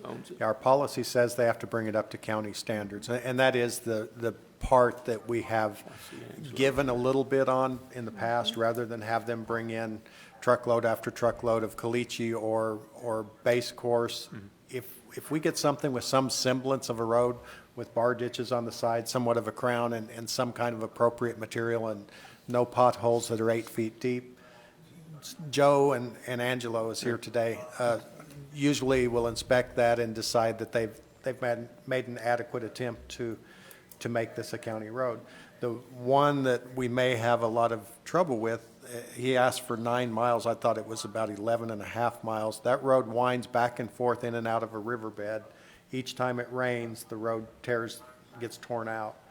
And the public has a right to pass on that right-of-way. That's why we still have it, because it provides access to public lands. The public does not have access to his private property, but when the road is gone, that's typically what people do, is they just drive around the washout up on the rangeland. And so it's a real serious issue, and it's going to take a lot of thought on your part on how we deal with it. So, Angelo, can you address that any at all, or you want to pass that off to Joe? Yes, sir. Well, just this one road down can at you come Hope to the is one we're microphone? talking, 'Cause Michael Bennett. Okay. Actually, Mr. Chairman, Commissioners, Joe West and I visited that road last week, because we already knew the uniqueness and the challenge, the terrain, issues. So it's going to be tough. It's going to be tough. And there's areas where, in my opinion, there's a lot of rock and places for excavation that can provide the material. In other words, you wouldn't be bringing in material to bring it up to our spec, because it's kind of there already, or you can't do much with it. So, like Bill mentioned earlier, if at least there was some sort of ditch or mitigation to the drainage at all that we could do on the sides of the roads, maybe. But would that be up to Mr. Bell? The reason I'm asking is he's going to call me, so I'm That's right. trying to have answers. Yes, that's right. And I don't have it. He's one of those that has expressed interest in doing what he can himself. Just being allowed to do it is the issue. Currently, without an agreement directly with a landowner, I don't think we have a mechanism in place to allow somebody to just work on it on a. And we actually can set forth an agreement. So if someone wants to maintain their non-county maintained right-of-way, we can agree to let them do that as long as they provide the insurance and all. Through this road hearing process, once it's been approved to accept it, then he has 6 months to do it. So there's a understanding that at that point, he can certainly work within the county right-of-way and work on the road. So. Well, that's the reason I was asking, because if he does something to that road, then he's liable for it, and the public gets on it, well, then they can come back and. It's a difficult thing, because he's kind of darned if he does, darned if he doesn't. Right. If there's a washout there and people are driving out across his pasture, that's affecting his ability to feed his cattle. It's also, if he stops people, that affects their ability to get to public lands. So it's a real catch-22, but it's just such a long road with a lot of rough terrain and washouts regularly. It's been, I don't know that he's actually applied before, but we've discussed it many times over the last several years. Yeah, so he's I'm glad it's going to be coming to a resolution at this point.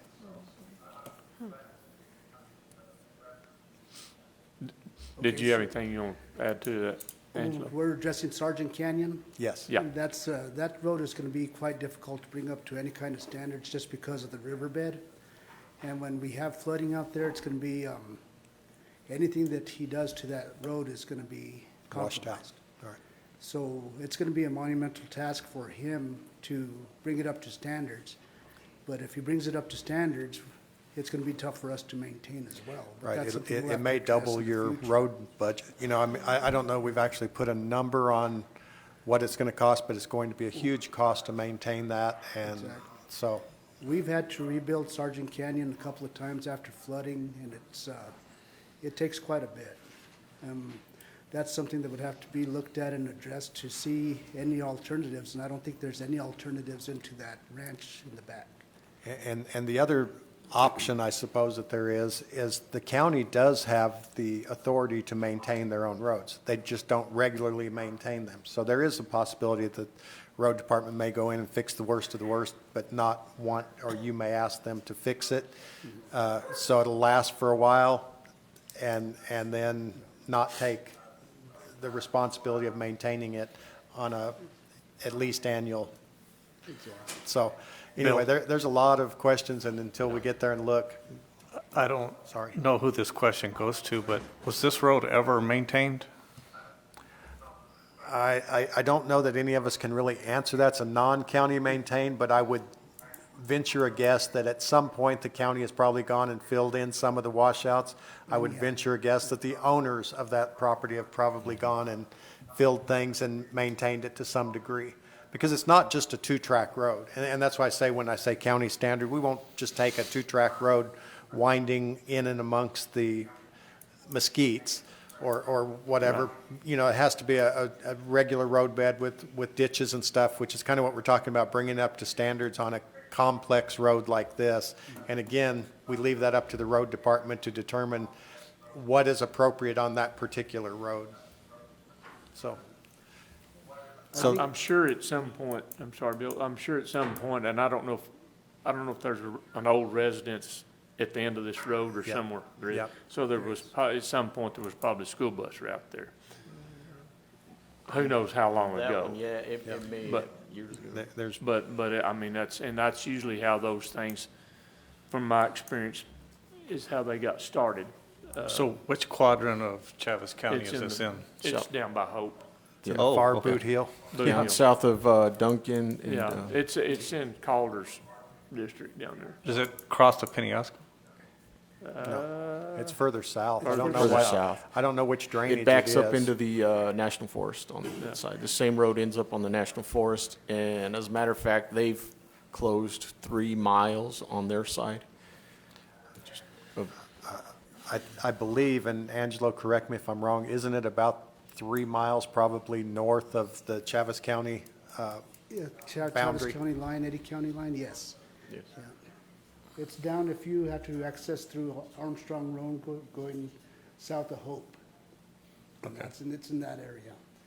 So it shares between us, Eddy County, and Otero County. Otero, yeah. So It's it's right in kind- that little area where we're all kind of impacted on that. It's kind of a hard deal. It's either close it where nobody can use it, or fix it where somebody can use it. And I've had, Mr. Benton, I've had these conversations for several years. Well, it sounds like so- it's fairly important because you could affect 2 other counties. Well, you could, but they can't get doesn't in. go I mean, through. they can't even use it now. Yeah. That's the issue. There's not even, It's the access to the open lands from Armstrong. yeah. It's the issue. It's not like a typical where we end up at, his property line, or it's closed off in any other way. It's kind of spotty, but primarily all surrounded by open lands. Mr. Ideal Chairman, inland. Commissioner Perry, it's not a through road, so it dead ends at a ranch house, or maybe goes on beyond to the public lands. I'm not real certain, but when you say it affects multiple counties, yes, it does. But I mean, they're not going to drive from Otero County, get on that road. They have to come all the way into Chaves County and go quite a ways actually to access that road. But then it kind of parallels the southern border, southern boundary.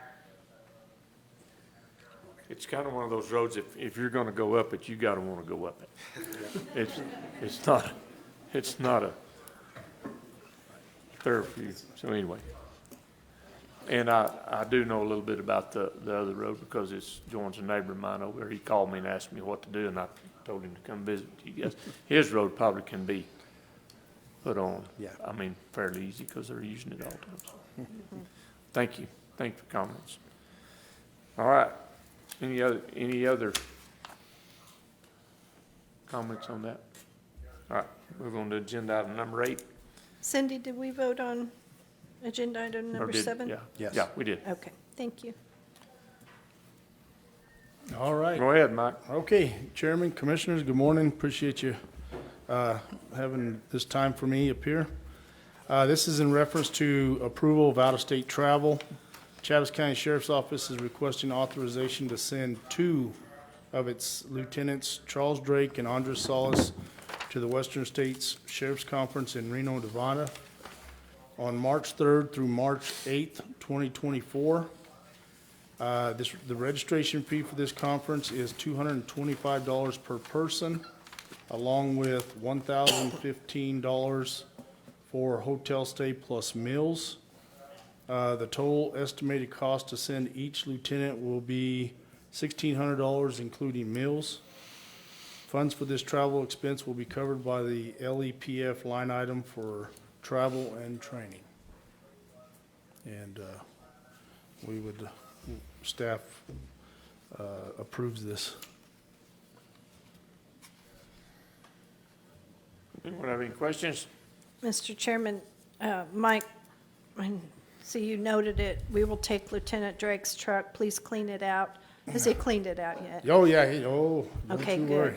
Has he Got washed it room- and got everything? room for the undersheriff to sleep in the back is what it said, so. Yeah, that's a long drive. Yes, it is. I It's really nice. made it once and I'll never do it again. Yeah. So, It's a and nice getaway. I noticed no line item for gambling, so that's a good thing. No gambling. Just the food part's all we care about. Just the food They parts. got anything against peanut butter and jelly sandwiches? No, I doubt that. Maybe on the way. Yeah, there you go. Chairman, I move to approve agenda item number 8, out-of-state travel for the Western States Sheriff Conference. Lieutenant? Second, Mr. Chairman. Motion by Commissioner Perry, second by Commissioner Dana for approval of out-of-state travel Western States Sheriff's Conference. Lieutenants, all in favor say aye. Aye. Aye. Motion carries. Glad you're still with us, Mr. Ezell. It's kind of a struggle. In order to hear, I've got to be listening on Facebook. There's a delay. At least we know the Facebook is working. Thank you, guys. There you go. Appreciate Thank it. you. Appreciate it. Yeah, thank you, Sheriff. Lewis, agenda item number 9. But I figured out how to use it. We're impressed. You should be. Chairman, Commissioners, this is agenda item number 9. It's an update to the Charles Noriega's appeal to resolution number 23-054. It was a condemnation resolution that included his property at 6217 Devonian Street. Of course, you recall that on January 25th, the board denied Mr. Noriega's appeal to condemn his property, and the board gave him went to closed session and came back with an agreement for which they presented to Mr. Noriega. At the time, he did accept it, and the board did grant him 10 days to present that agreement to his attorney, which was the deadline would be February 5th. 2 weeks ago, staff heard from Mr. Noriega, who stated he needed more time, which I informed Stan and Bill of this issue. Then last week, Mr. Noriega stated his attorney suggests some changes, and he wanted to know who to speak with. I did forward that over to Stan and Bill as well. Yesterday, he notified staff that he has sought legal counseling on this matter, and staff will no longer talk with him on this matter, being that he has sought legal counseling. So it seems that he is not up to that agreement or that order that you have provided to him. So I believe we may have to take a next step in this matter. Mr. Chairman, Commissioners, if I could add a couple things. First, I would like to clarify that you did not come out of the closed session with any agreement or stipulations. That was all discussed in the open forum, so I just want to clarify that was done at a little different time. You're welcome. Thank you. I did want to comment, Mr. Riggs is not here today. He unfortunately woke up ill, and he's listening in, but we've been speaking. Mr. Noriega contacted us on Wednesday, which was day number 16. You guys allowed him 10 days to sign the thing. Came back on day 16 and asked that some stipulations be changed. I spoke with the chairman. I also mentioned it to Commissioner Taylor. Everyone agreed at the last meeting that the stipulations were what they were. He had 10 days to do it, and if not, he would be found, again, back in the condemnation proceeding. Mr. Riggs did ask that we allow him to have, for him to respond back to him, tell him we will not change those stipulations, but if you want to sign it, we'll take it even though it's a few days late. But he's only going to give him until Friday to do that. He will let him know that no changes to the stipulations can be made because you guys agreed on the stipulations. He agreed to those stipulations in the meeting. And if no signature is brought forth on the agreement by tomorrow, that he will start legal proceedings to follow through with the condemnation and the cleanup of that property. Thank you. Thank you, Bill. Commissioner Ezell, do you have any comments?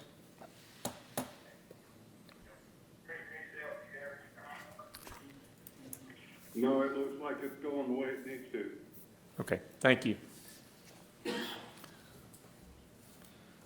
guess we don't have to take any action on that at all. No, this is just an update, so the monthly update. Yes. You have another update for us. Yes, agenda item number 10 is update to James Gibson's appeal to resolution R23-051, which included a condemnation of his property at 304 Ryan Street.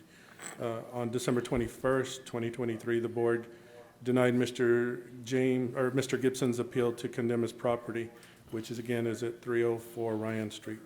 The board gave Mr. Gibson 60 days to present an acceptable development plan or improvement plan to the Planning and Zoning Department explaining how he would correct this nuisance.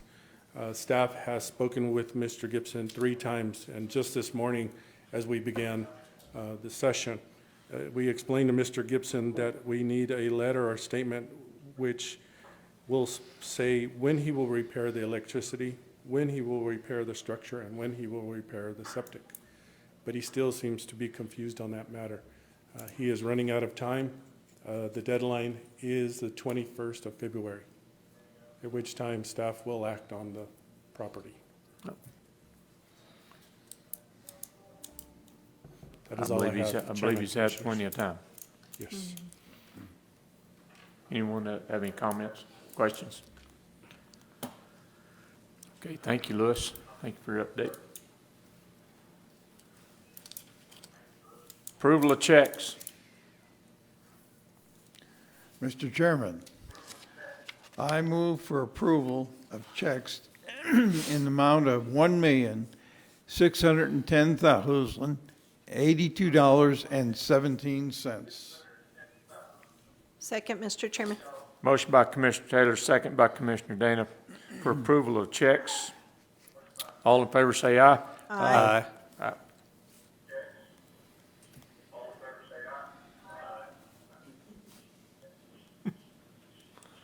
Come on. Do we hear a vote from you, Commissioner Ezell? Aye. Motion carries. So does your voice. Approval of reports. Mr. Chairman, I move we approve reports. Second. Motion by Commissioner Dana, second by Commissioner Taylor for approval of reports. All in favor say aye. Aye.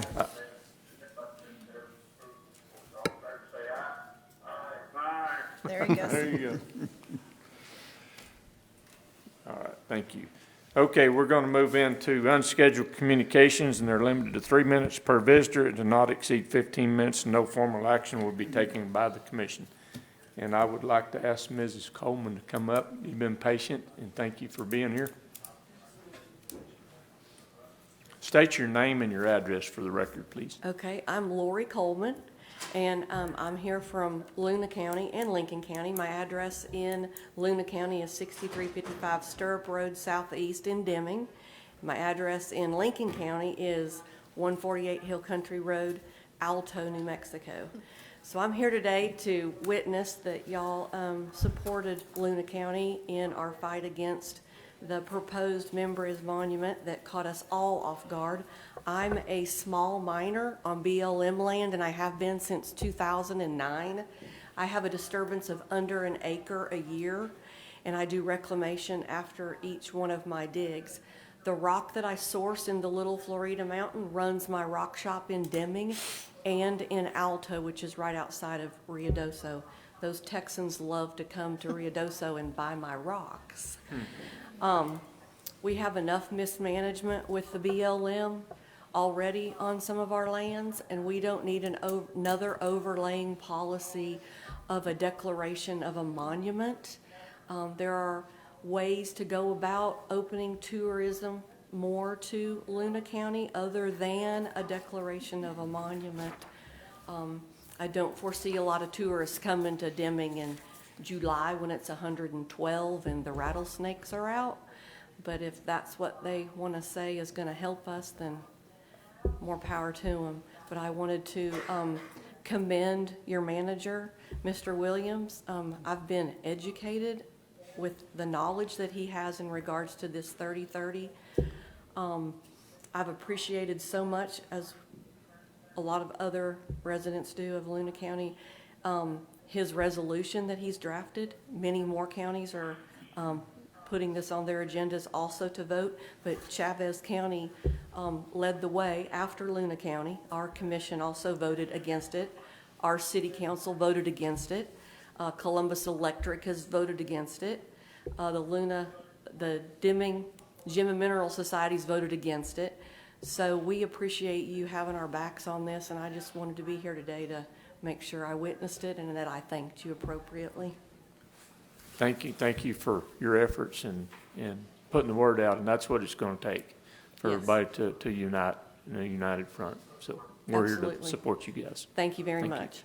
And Mr. Chairman, she is now on my email list, so every time I send out stuff about 30 by 30 and other government overreach, she's going to be getting it. So yes, and I've started to learn the difference between preservation and conservation. I'm learning vocabulary too, still at my age. There you go. Thank All you. of us are still. Thank you. Rita?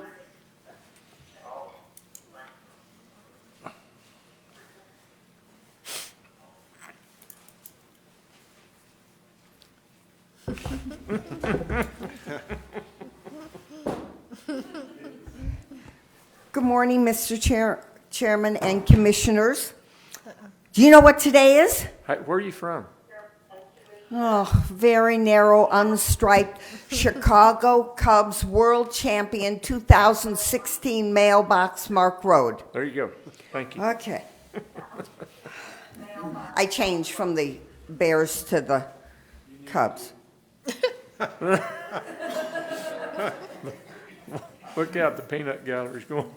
Anyway. Do better than the Bears? Oh, boy. All righty. Anyway, I have a lot of people I need to thank, and I'm putting you all on notice. The grant starts March 5th for Keep Chavez County Beautiful. If you want anything, I've already hooked Mark early this morning at 8 o'clock. Well, it was 10 of 8, and I talked to 4-H about if you want anything done, if you want plants, flowers, dirt, mulch, red rubber tire, whatever, you need to tell me because we're writing the grant. And I did talk to Mike as he was leaving. I said the one thing that you forgot to mention was trash. We bring in rah-rah, and we are going to have mega trash. I only have 61 trash cans. You know, I can only do so much. So, but he says yes, he will chat with the person in charge. All right. I need to thank Alex and Scott Massey for coming out to Midway a week ago Tuesday. And they looked at the building, of which the last commission meeting, you approved the new contract for $200 a year to rent that building. Okay. All right. Anyway, they came on out, and we're going to do something next week because I sit on the board. I don't care what happens. You keep putting me on that board, and I thank you because we're holding the Joy Centers accountable.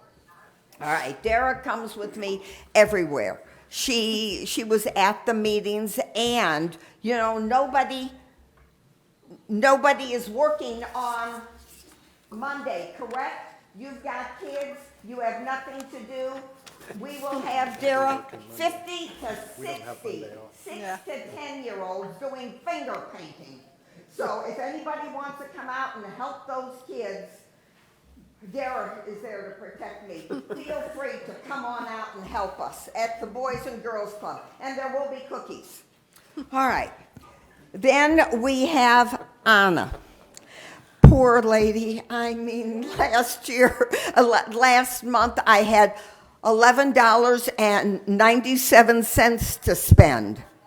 Well, I'm out of things to spend. She worked to find something. We spent, what, $11.74? And Annabelle, thank you, approved that we could be a couple of cents under. Oh boy, then I was chatting with Emma. I warned her where she was walking in that I was coming to see her.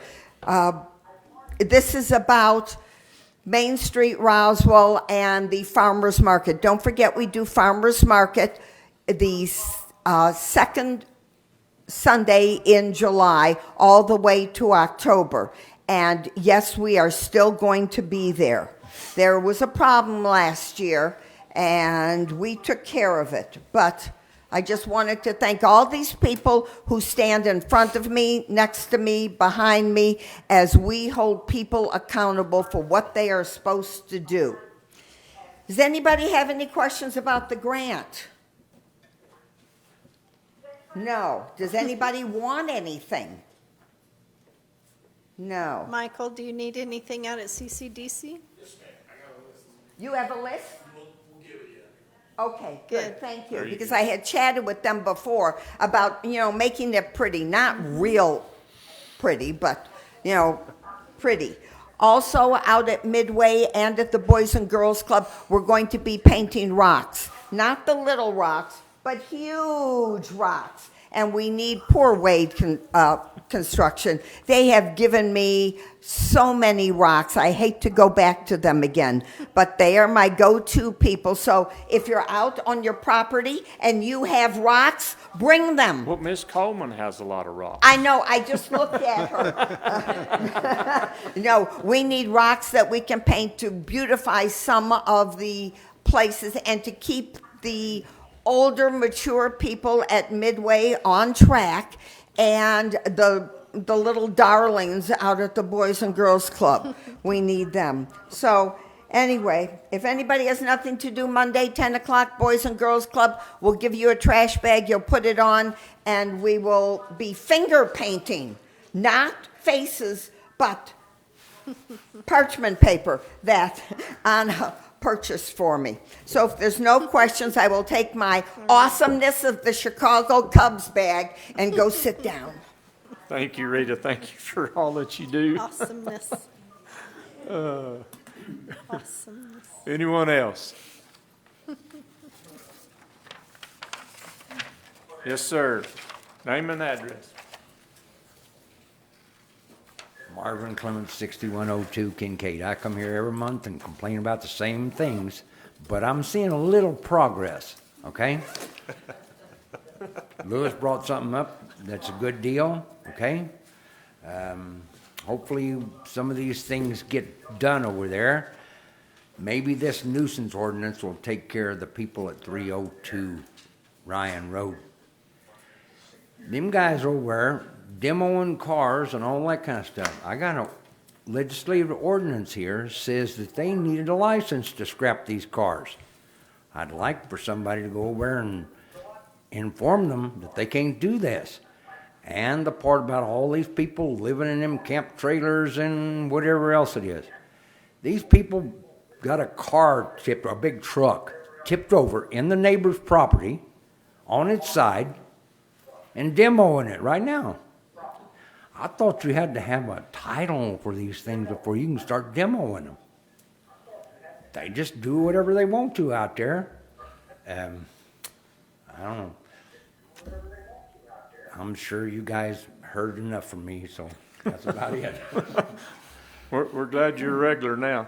I want my little 6-block area cleaned up so that when that air races come in, it don't look like a pigsty out there. There you go. When they come from that base and they come to Alsop's, they come right by my house, right by these scumbag places.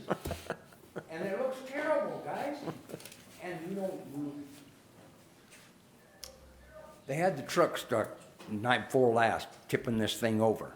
And all night long, they were trying to get this truck unstuck. And the ruts are that deep. Back and forth and back and forth. I can hear it. If I can hear it a block and a half away, my poor neighbors that are closer to that, I don't know what to say. You know, we already had one old man, and they moved. He couldn't stand it no more. And he was scared of these people. There's so much theft going on over there. I don't know what to say about that. That's just, you got to catch them, right? Yep. Okay. Thank you. Anyone else? Bill? Mr. Chairman, Commissioners, want to thank Ms. Coleman and Mr. Williams for coming all the way over here from Lincoln County and helping to support us in our support of Luna County. As we stated, we think that there are several other counties that will take some version of what we produced and also stand in opposition and solidarity with Luna County. That's one of the things I'm real thankful about, is that at least our surrounding counties and some of the other counties a little more distant, we all work together towards some pretty common causes, as you're aware. We just got back from NACO.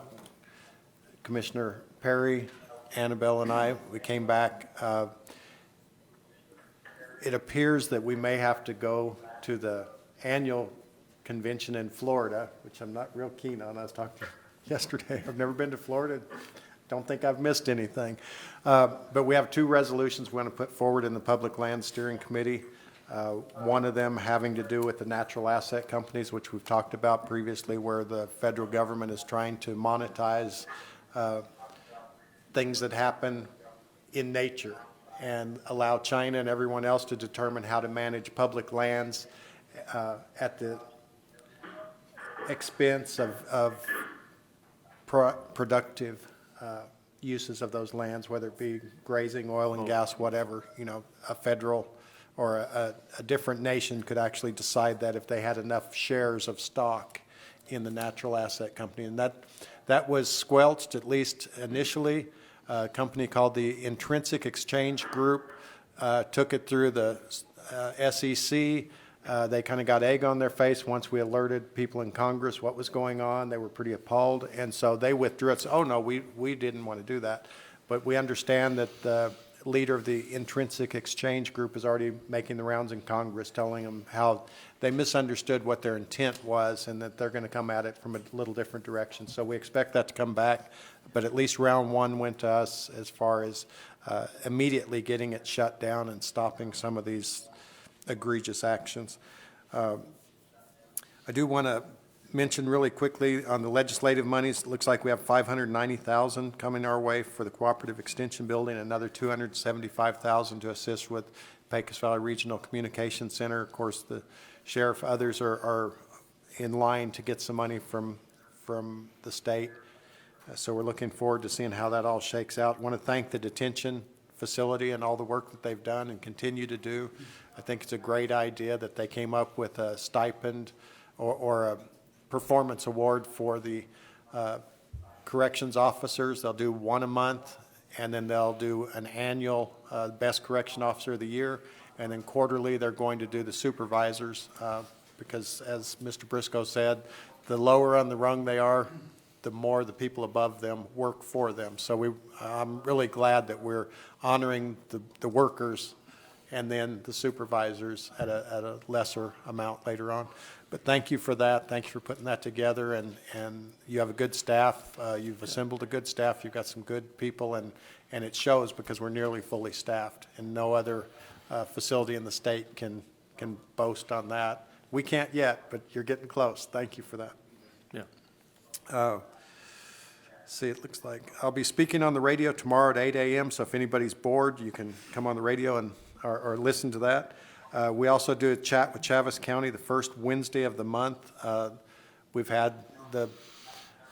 haven't got the detention facility on there yet with me. I usually bring people up to speed on what's going on in the county, and that happens at the Chamber of Commerce on the first Wednesday. We've had finance there. We've had our grants there. Next month, we're going to ask the assessor to be there and to explain to people about tax bills will be coming out, how they arrive at the values, and, you know, exemptions, those sorts of things that they do. There's a whole lot of information that people don't know about how the assessor's office works, and really glad that they're going to be able to go and speak to that.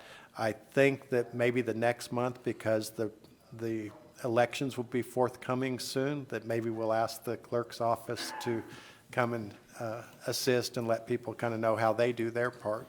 We try to do these in a timely way. We'll be speaking at Republican Women of Chaves County next Wednesday. Chad Cole from the city will also be there, so we'll both discuss kind of how the city and the county are looking to move forward with things and how we do things. But that's pretty much it in a nutshell. I'm sure glad to be back from Washington. Had good company, but glad to be back from Washington. Thank you, Bill. Thank you. Commissioner Perry? Thank you. I'll finish where Bill left off there. I never thought leaving, going to Washington, D.C., it's really nice to get home and see dirt. It's just nice to get home and see some dirt and some openness. Thank you. I want to give another thanks to Bill for doing a great job on this Luna County support and their opposition. And the reason that's important for us to go to some of these national conventions is, I don't know if you realize it, but we don't have a lot of support with our federally elected officials in New Mexico. They're the ones that are creating some of these obstacles for us to overcome. It's very, very nice to go to these things and see a lot of the county commissioners absolutely support the endeavors that Bill just did and spoke on. And that's where we get our support on a national basis, because we don't have that in New Mexico federally. So we're talking to representatives from Montana and representatives from Idaho and a lot from Texas that absolutely support our way of life. And that's why it's very, very important that we continue that fight that was started by former commissioners before us to keep that flag flying. So thank you for that. I also want to thank Miss Annabelle for being I'll call it a work wife when my wife wasn't there, because I'm not real good at electronic things, and she really took care of me there. So she was very professional and did a very good job. It was also good to know that our PELT funding is reoccurring, and it sounds like it's going to happen again, so that's good news for us. And our Secure Rural School sounded like it was on the fence. Not sure if we're going to get that or not, but the PELT funding looks really good. Thank you again for everything, and it's nice to have a little good weather in front of us. Golf course is open, so we might have to hit the links, huh? Thank you. Thank you, Commissioner Perry. Commissioner Taylor. First of all, I'd like to say I think our proclamation says it all about economic development. Mike and his group have done a fantastic job. And again, I'd like to comment on Mayor Jennings' comment about working together. I think the cooperation between the city, the county, economic development, and all the other agencies is great. That's how we accomplish things.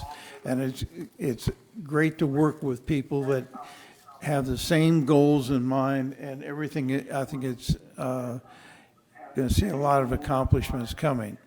And then I'd like to again, congratulate our Finance and Treasurer's Department for the fine job. When get a clean audit report, it means something. As a CPA and an auditor myself, I know what goes into one of these reports. And when they sign off and give a clean opinion, that is something that is the top thing you can get. It's not, and they don't just do that just automatically. There's a lot of work goes in the background to make sure that we qualify, and the fact that the presentation of one of the top counties is, in financial presentation goes a lot. And again, Annabelle and your department and the Treasury Department, I really appreciate and congratulate you on your wonderful work that you do. And again, on the other issues, I'd just like to say I think we make a ruling on somebody, we got to hold them to it. And I'm glad that on these issues, we need to clean up our county, and we make a ruling, we stick by it. Thank you, Commissioner Taylor. Commissioner Dana? Thank you, Mr. Chairman. Annabelle, thank you so much. Well, we appreciate everything that you did to make our audit was clean, and thank you to all of our departments. We really appreciate it. Being on New Mexico counties, you hear some of the horror stories, and ours is not one of them.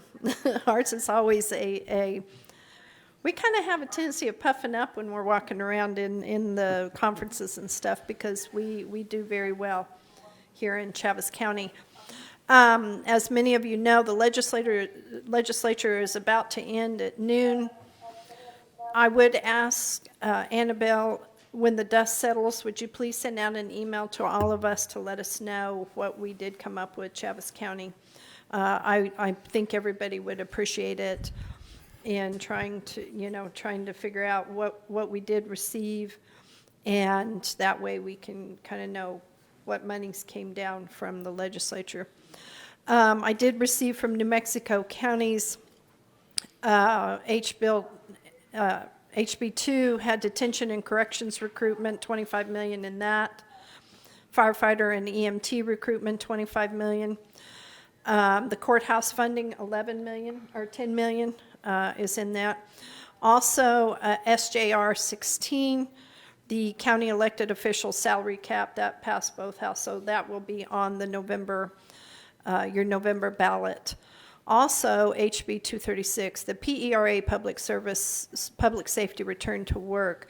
This was something that New Mexico counties had worked with, and New Mexico County's board in trying to get some of our detention officers, our law enforcement. I think they put in an amendment, if I remember right, for EMTs, EMS, trying to get some of the gaps filled in some of these areas that we have had problems with trying to get staffing, being able to have someone come back to work and not lose their PERA, not lose some of the benefits that they already have. So I know New Mexico counties was working very well. We had, speaking of, New Mexico counties, it's a great organization, but it also is a great lobbying organization for all of us, all 33 counties. So when we do go, I know I've been texting Greg Nybert and our new representative, Jared Hembry, on our concerns here, and they listen, but they also listen to our New Mexico counties lobbyists and the people that are there with New Mexico counties, because they know how important that organization is, because they are standing up for all 33 counties, because here at our level, we know the difficulties that we have, and that's why we are the first lobbyist. And then we get with our representatives in our New Mexico counties, and they give our information to our legislators. So kudos to all of us and all of our affiliates who did stand up and in our conference. This is what our priorities are. This is what we need. And this is how, because as we heard at our board meeting with Luna County, and also there was a bill, thanks to New Mexico counties and thanks to the counties that stood up with them on this. There was a bill to shut down the detention centers in Otero and I believe Grants and stuff. These are detention centers that are holding the illegal immigrants that are coming over, and they wanted to shut it down. Senator Ortiz-Pino showed up to our New Mexico counties board and listened to the passionate folks that were there. And they're hearing, the legislators are hearing that, oh, these detention centers are horrible, the people are treated horrible. And the sheriffs and the commissioners, they stood up and they told Senator Ortiz-Pino, no, it is not. You know, Sheriff, when you walk into our detention center, you know what it looks like. You know how these people are treated. And so they're hearing from outside lobbyists or whatever. It's ridiculous that these immigrants that are illegal immigrants that are coming over, they have lobbyists. They have people that are standing up for them and saying how horrible these conditions are. And the sheriff walked in. He said, no, it's not. I go there at least once a month, and I know how the conditions are in these detention centers. And so, you know, every now and then we get a small victory, and this one was a small victory. Ortiz y Pino listened to what these sheriffs and these commissioners said and walked away and said, I understand and I hear you.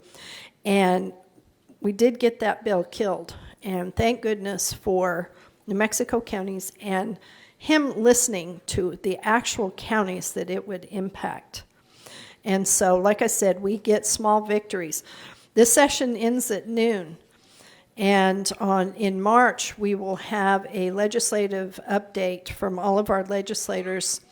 It will be on March 28th, that Thursday at 10 a.m. New Mexico counties will be here, our legislators will be here, and they'll give a recap. And so this is a time for you to hear what happened, but also we need to remember this is an election year too. We need to make sure that we have people that are going to stand up and fight for us in Santa Fe and not listen to some of these lobbyists that are lobbying for other things that they don't know. They've never stepped inside our counties. They've never stepped inside to our situation, but yet they're out there lobbying for people that they don't know what the situation is. So, like I said, it's an election year. Make sure that your legislators are listening to you and that they know the issues that are facing our counties. And with that, Mr. Chairman, I thank you very much for this time. Thank you, Commissioner. Commissioner Ezell. Mr. Chairman, fellow commissioners, my sincere apology for not being there in person, but my reminder apparently got lost in cyberspace. Oops. Yes, okay. But it's actually been quite enlightening for me to watch one of our commission meetings on Facebook.